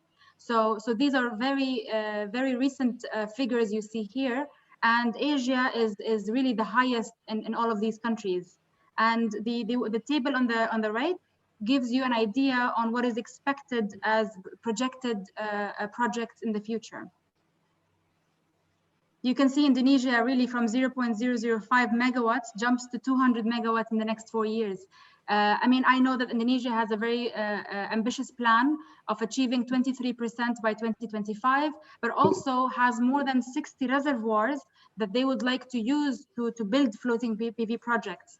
And I can proudly say on behalf of Indonesia, I mean, we are seeing a lot of projects that are being tendered and being announced to the market in Indonesia to invite international companies such as Masdar to really help Indonesia achieve that target. And we want to say that we are really ready to do that with you. I gave you a very quick overview of the technology itself. So it's really nothing different from a normal ground mount PV. The only difference is that you are building a floating platform on the water, and you are installing the PV modules on top of them. Now, of course, the platform, you might ask, will not move with the waves. If there are waves, definitely they will move, and that's why you have to think of, you look at the lower part of this graph or this figure. There is an anchoring and mooring system underneath that holds together the plant. So you might also be thinking, what is the difference between ground mount PV and really floating PV? What makes it better, right? So in terms of benefits, first of all, you are making use of the water area that you have. So it's a dual use. You are using the water surface by covering it and producing energy. The other benefit of covering the water surface is that in many areas where you have scarcity of water, you are saving the water body by reducing the evaporation due to the sunlight. Another thing as well is that because you minimize the penetration of the sunlight into the water, you're controlling the growth of the algae inside that water body, because now, I mean, until today, all installations of floating PV plants have been on controlled or man-made water bodies. So far, there has not been any installations that are utility scale in oceans or in moving water bodies. It's all been on man-made water bodies. So you can imagine the amount of algae that is being grown because of that. Because the PV panels are placed on the floating platform, you expect to have not only reduced evaporation of the reservoir, but also you have better cooling because of the water area, right? So water is a body that provides natural cooling to any device that is close to it. PV panels, you might know that PV panels, one of the difficult challenges of PV panels in general is that the high temperature of the PV panel reduces the efficiency of the panel itself. So when we place the panel on top of the water, we are creating a natural cooling effect, which helps increase the efficiency and even the generation of the panel itself. So overall, your plant is generating more power than a comparable ground mount plant. You are even maintaining the efficiency of the PV panels in a better manner than a comparable ground mount PV power plant. On the other hand, of course, everything has pros and cons. The cons of the PV or the floating PV solution is that because it is on water, it costs a little bit more. So when the technology first started, it was much more expensive than a ground mount PV. And that's why it took them around 5 to 7 years to really be able to work on reducing this cost difference. As of today, we can say that floating PV is almost very competitive with ground mount PV. I think it will take a few more years, maybe 2 to 3 more years, to really reach a point where floating PV becomes more competitive. But again, it's very important to keep in mind that floating PV is more competitive for countries where land is not available. Another consideration that needs to be kept in mind for floating PV, operations and maintenance is not as easy and direct as a ground mount PV. Why? Because your plant is on water. You will have to be arranging for boats and people to be diving to make sure that you're maintaining the plant very properly. And of course, this causes or costs even more money for you to be able to operate the plant efficiently. As I said, I mean, compared to ground mount PV, floating PV has very limited track record in terms of experience, but we are getting there. I'm very positive, maybe also a bit biased to floating PV, but I'm very positive with the advancement and the progress of the floating PV solution. So really, I mean, I'm really ending this presentation, and sorry for maybe taking too long. I really hope that you found this presentation to be fruitful. I talked about, just to summarize everyone, so I talked about what we do as a company, as Masdar. We are developing and pioneering the renewable energy sector, and not only renewables, we look into sustainability and efficiency, we look into green buildings, into green cities, and of course into advancing clean tech solutions. We are looking into venturing into the most advanced technologies. Last year, we started looking into waste energy. We also looked into floating PV. Our first project from Masdar is going to be Indonesia, Cirata floating PV, and inshallah will not be our last. So really, we are trying to emphasize on the important message to the world that sustainability, it comes with a price, but it's a price that is worth paying, and it's something that you see on the long term and not the short term. Thank you very much. Terima kasih. Assalamu alaikum warahmatullahi wabarakatuh. Waalaikumsalam warahmatullahi wabarakatuh. Terima kasih. Thank you very much, Syukran Fatimah. This is a very impressive presentation and introducing about company operation all over the world and achievement. And we are glad to have Masdar now entering into Indonesian market, and hope this is it will be many more to come, to especially for the as we mentioned about the water nature of the country. So yeah, but one thing that you probably forgot, the Cirata is so beautiful. So when Cirata lakes being covered by solar panel, that's okay, that's reduce the adversity of one of them. Okay, thank you very much. Before you go into the question and answer, I would like to invite the next speaker. Our next speaker is Dr. Rizal Brur Bahaweres. He's from our school here. Okay. Now I would like to invite, before I give time to him, I would like to introduce, he's one of our lecturer, and he's a physicist from Gajah Mada University, graduated from Gajah Mada University in software engineering, and also finished his PhD from, Master from Mathematical Theory and Software Computing from University of Indonesia, and then from Faculty of Computer Science, National Research University of Russia. Other than teaching, he's also principal instructor, developer, system analyst, and project manager on several IT projects. Okay, without further ado, I would like to invite Dr. Rizal Brur to present his smart energy for dummies. Okay. Thank you. Time is yours. And also, before we finish, I think the time now is almost 2 o'clock, and I've been given notice that His Excellency Ambassador will need to leave early. So thank you very much for the present, and thank you very much for officiating this seminar. So okay, now to Dr. Rizal Brur. If you allow me to say a few words before, because oh yeah, okay, yes, please. Then I need to you know to leave here.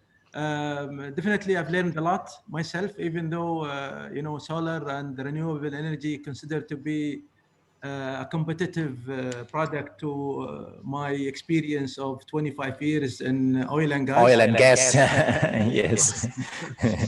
But we learned that. I think definitely we are very much fortunate. Renewable energy is clean and will definitely reduce emissions and will save the environment. And thank you, really, Engineer Fatima Suwaidi, for this presentation. It was very valuable, very informative, and the other speakers as well. So the collaboration between the United Arab Emirates and Indonesia will definitely exist, and we'll see it growing in the future.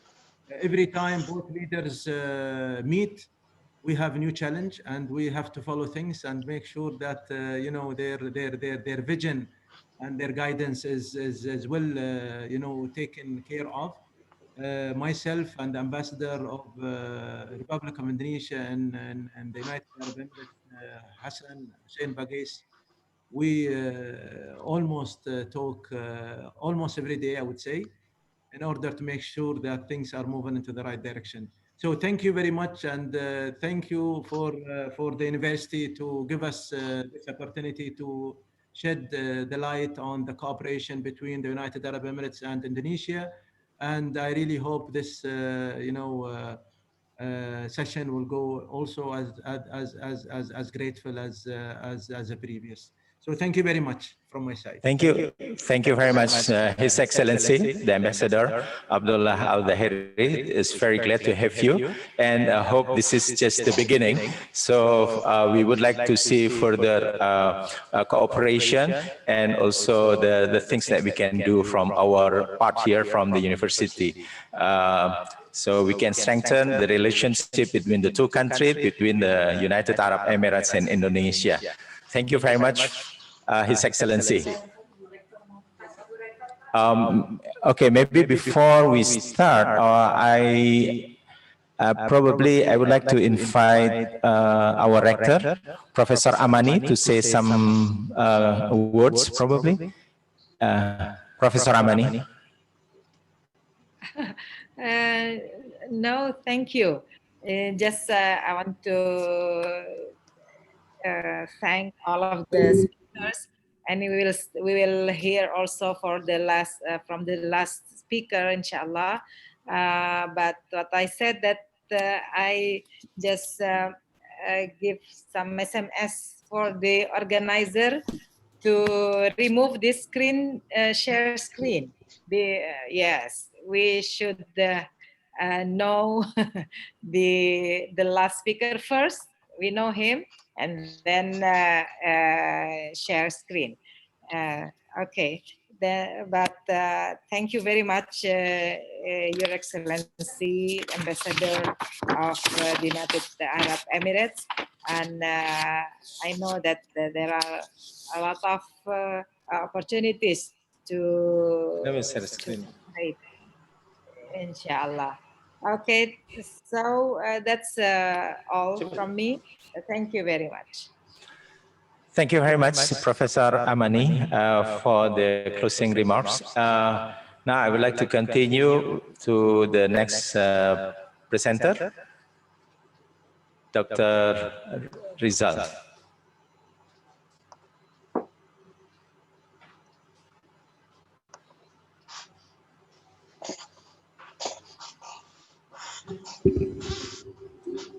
Assalamualaikum. Good afternoon, ladies and gentlemen. My name is Rizal Brur Bahaweres. I'm part of Faculty Science and Technology, UIN Syarif Hidayatullah.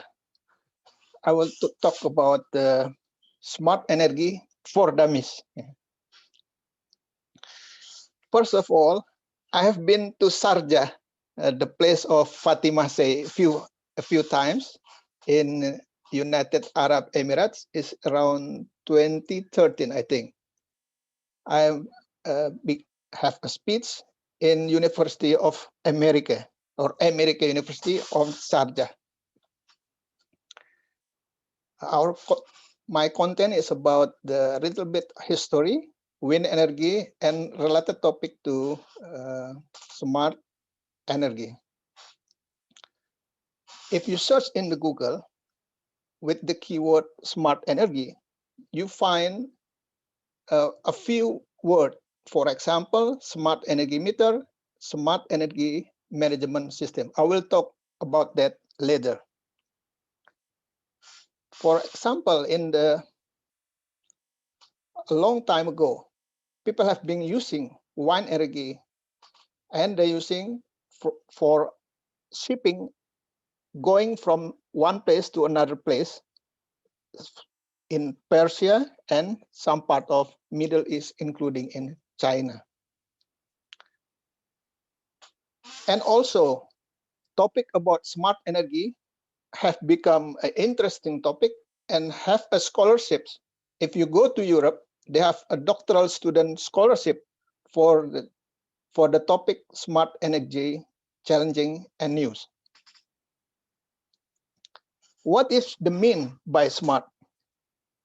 Smart is like other things, is how to combine and optimize a lot of things, including all of this energy, coal, natural gas, crude, and so on and so on, including the renewable energy.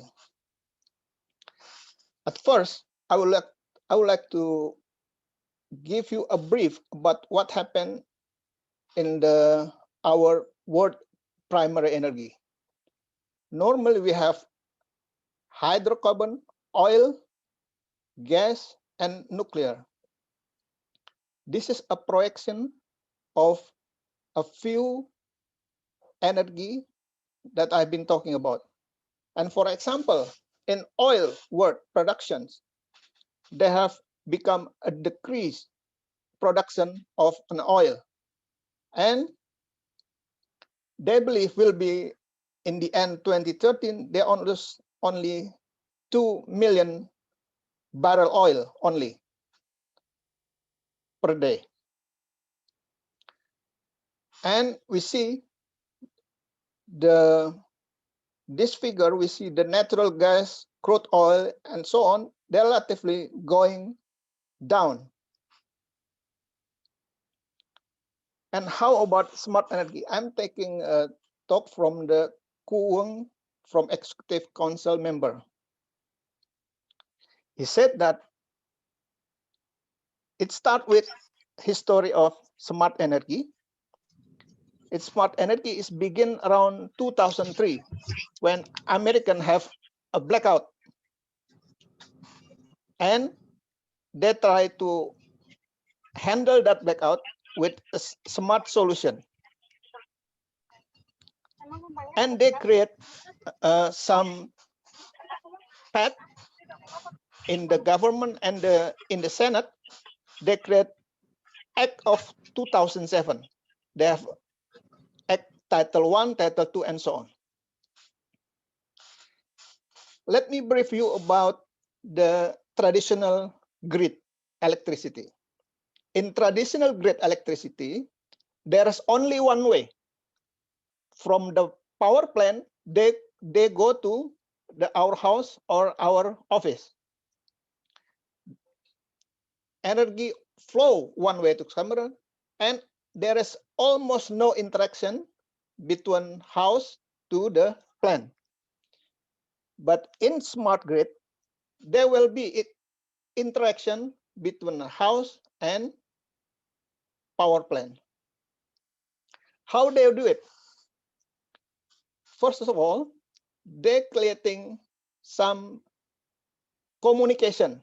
There is many things research about communication between a plant and a house.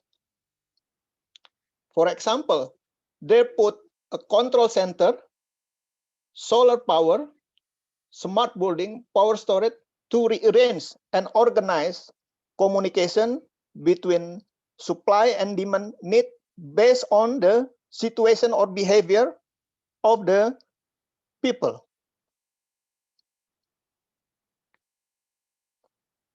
This is what we see about energy demand price. There will be continuing price on energy. For example, in Denmark, they have a lot of wind power. This is power capacity and production graph. If we compare from 2000X, there is increasing demand and capacity wind power for 2020 this year. And because we want to make a smart, that means if the capacity is too high, we can storage the capacity, and sometime when we need it, we can put back again to the grid or to the system. This is an example storage plant in water plant. And the other example, if lighting, smart lighting in our house. Our house, about 30% is energy consumption is by lighting, especially in the night. If we can save this energy and know how to fluctuate the energy, we can make the energy only on demand service. And also, carbon emission is, you see, is going up years by years. But in a Paris Agreement, they tend to decrease the CO2 emission.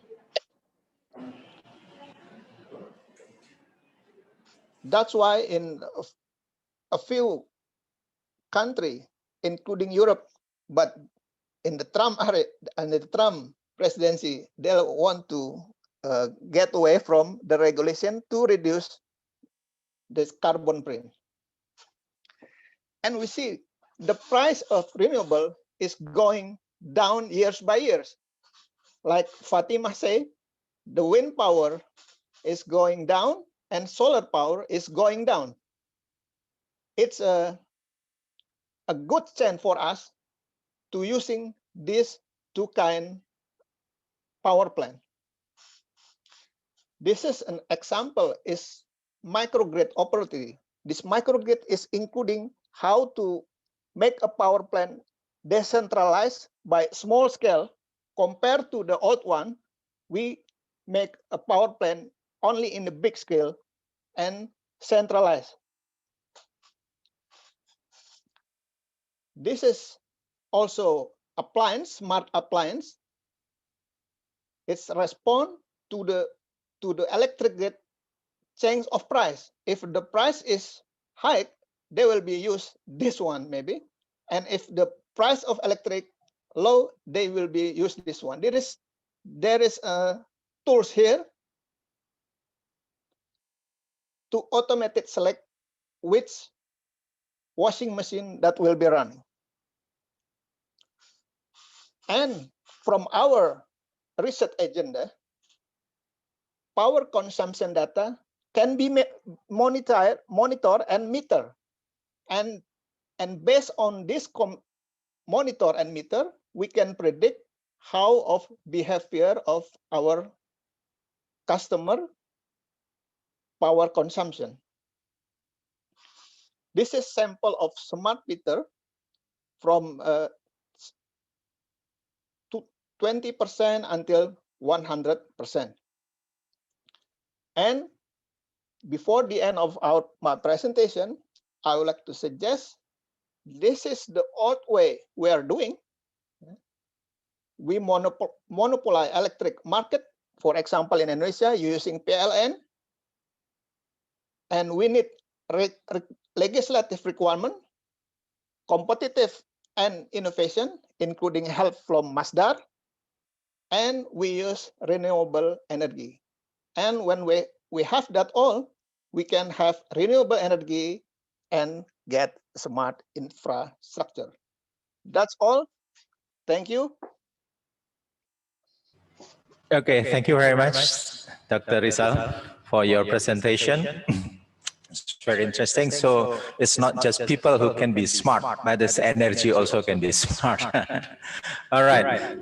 I've seen the times now, it's already passing 2 o'clock. So I would like to just give two participants to offer the question. Preferably question to Engineer Fatima, if there is any from the participant. 2 questions only. I'm waiting.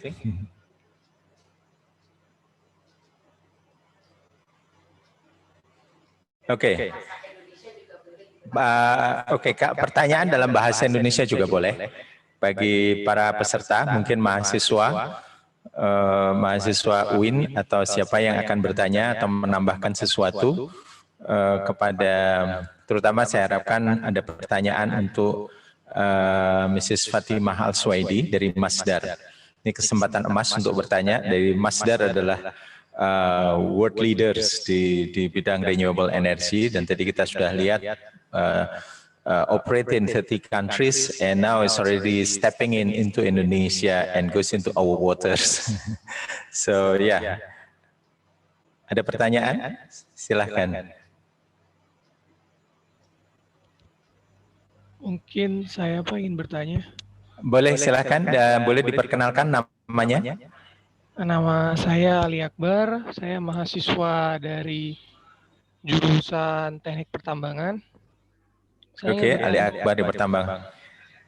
Ya, silakan. Saya ingin bertanya kepada Mrs. Fatimah mengenai mengapa untuk panel surya yang berada di atas air mempunyai limit waktu dalam batasan tertentu gitu loh.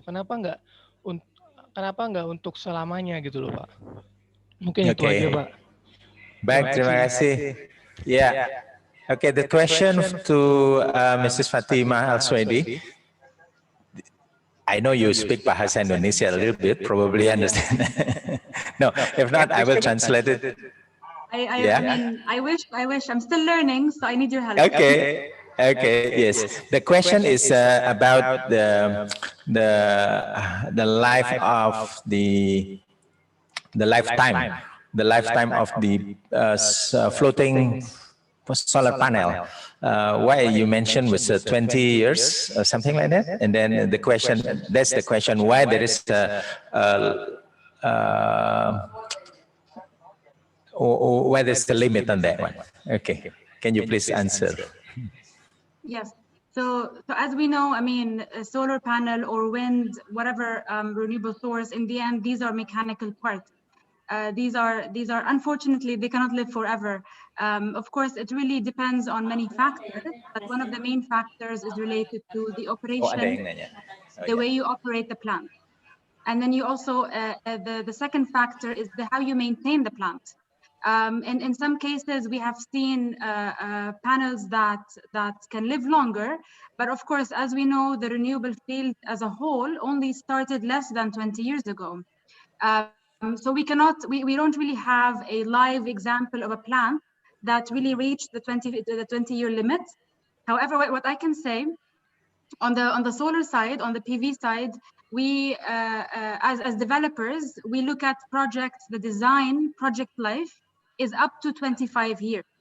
So this is looking into what exactly? We look at all the main components and we look at the estimated life of these components. And this number is figured out, of course, as you know, after multiple testing in the labs, when they test the mechanical stress and they test the tendency of these panels or these components to really break through, and what needs to happen for them to break through. So again, if you are in a country with really bad conditions, really harsh conditions, you would expect that you will need to spend more money on maintenance so that you can try to live to the maximum project life of 25 years. On the wind side, however, on wind side, the estimated design life of the wind is up to 30 years. And we've seen cases where in projects, they have estimated 35 years of life. Okay, thank you very much. So ya, tadi sudah dijawab Akbar pada, jadi karena ini masalah mekanikal juga, jadi ada batas waktunya yang harus diganti gitu, 20 tahun, dan untuk yang wind energy dilepas pantai bisa sampai 30 atau 35 tahun. Nah, itu nanti menjadi tantangan buat kita semua. Okay, another question. I saw a hand raise from Dr. Amran Hartono.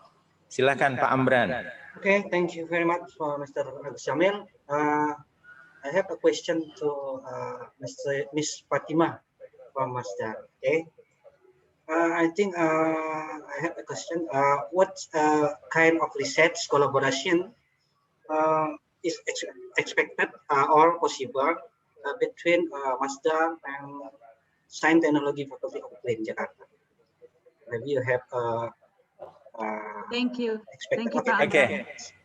Okay, Pak Amran, thank you. It's excellent question. So what kind of a research collaboration that can be done between our university and Masdar? So I can tell you what we have done so far. Normally, when we look into collaborating or partnering with a university, the first or the primary focus is to try to look at what are the challenges that we face first in the UAE. We spent a lot of time with local universities here in the UAE to try to investigate solutions in the country here. Now, to be frank with you, only recently we started looking into collaborating with international universities. So, and this started also by me visiting the National Renewable Energy Lab in Colorado. So I went there to try to find also ways or areas of collaboration. In some projects that we have in other countries, we have interest from universities because it depends really on the country. We are very happy to see that in Indonesia, the Faculty of Science and Technology in UIN is interested to collaborate, and we would be very happy to, initiate discussions, understand what are your areas of interest, understand what kind of expertise you have, so we can tap into that expertise, and then also. We would also like to bring in a UAE university and have a bigger collaboration between UAE labs and Indonesia lab, and try to understand how we can benefit from this collaboration. So we're not, to be honest, we're not restrictive to any kind of research idea, but of course it has to be within the renewable energy field for us to be able to be interested in it. Okay, excellent. Itu Pak Amran, yeah, excellent. I think it's an open opportunity for us to make a proposal. And as we mentioned before, this is just the beginning. So I hope this is another discussion after this to realize the idea. Okay, thank you very much. I think we come to the end of the discussion, and before we close, I would like to appreciate to Engineer Mrs. Fatima Al-Suwaidi from Masdar, which is now in Masdar City, right? Far away from us here now. Yes. Abu Dhabi. I hope to see you here in Jakarta, in our campus one day soon. Yeah. Okay. And thank you very much. Thank you. Thank you very much. Thank you very much also to Dr. Rizal dan to Ibu Profesor Lili Suraya untuk presentasi pada siang hari ini. Akhirnya saya tidak perlu menyimpulkan. I don't need to conclude the discussion. It is very fruitful and useful for us. And I would like to give back time to the MC. Thank you very much.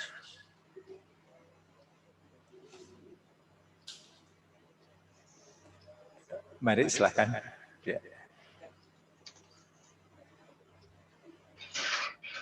Syukran jazilan ala qiyadati al-Ustaz Dr. Agus Jamil fi an-nadwa al-iftiradiyah an taqa dhakiyah wa mutajaddidah wa huduruna al-kiram.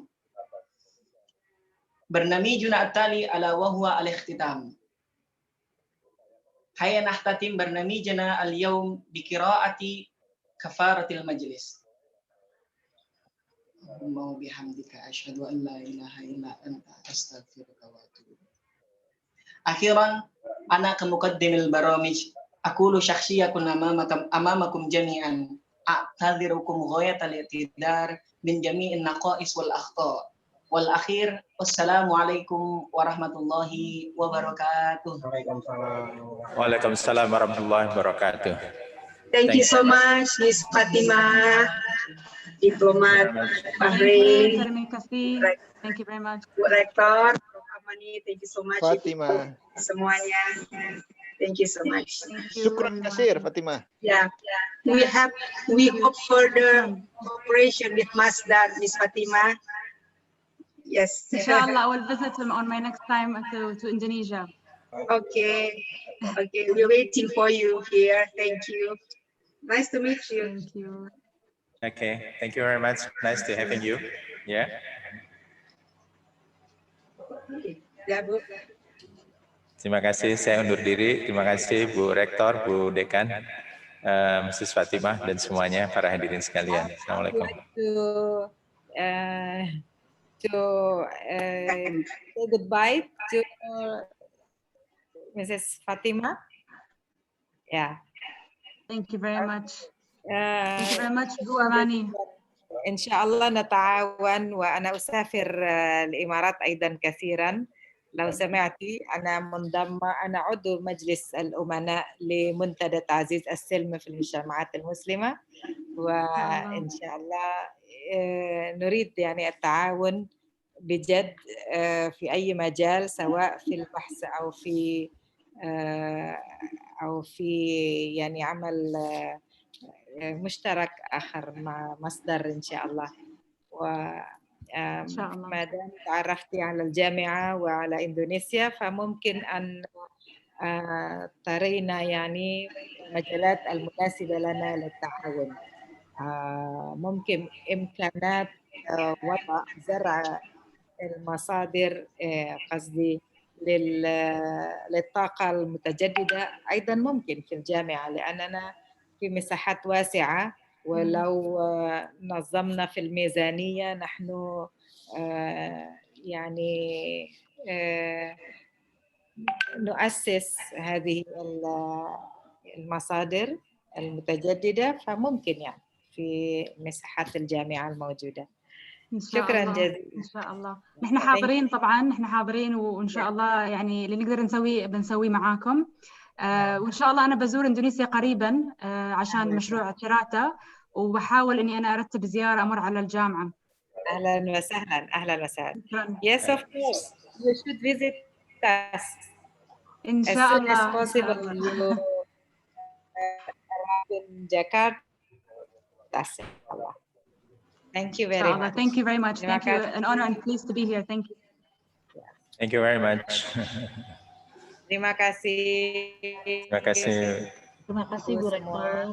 Terima kasih. Assalamualaikum warahmatullahi wabarakatuh. Waalaikumsalam warahmatullahi wabarakatuh.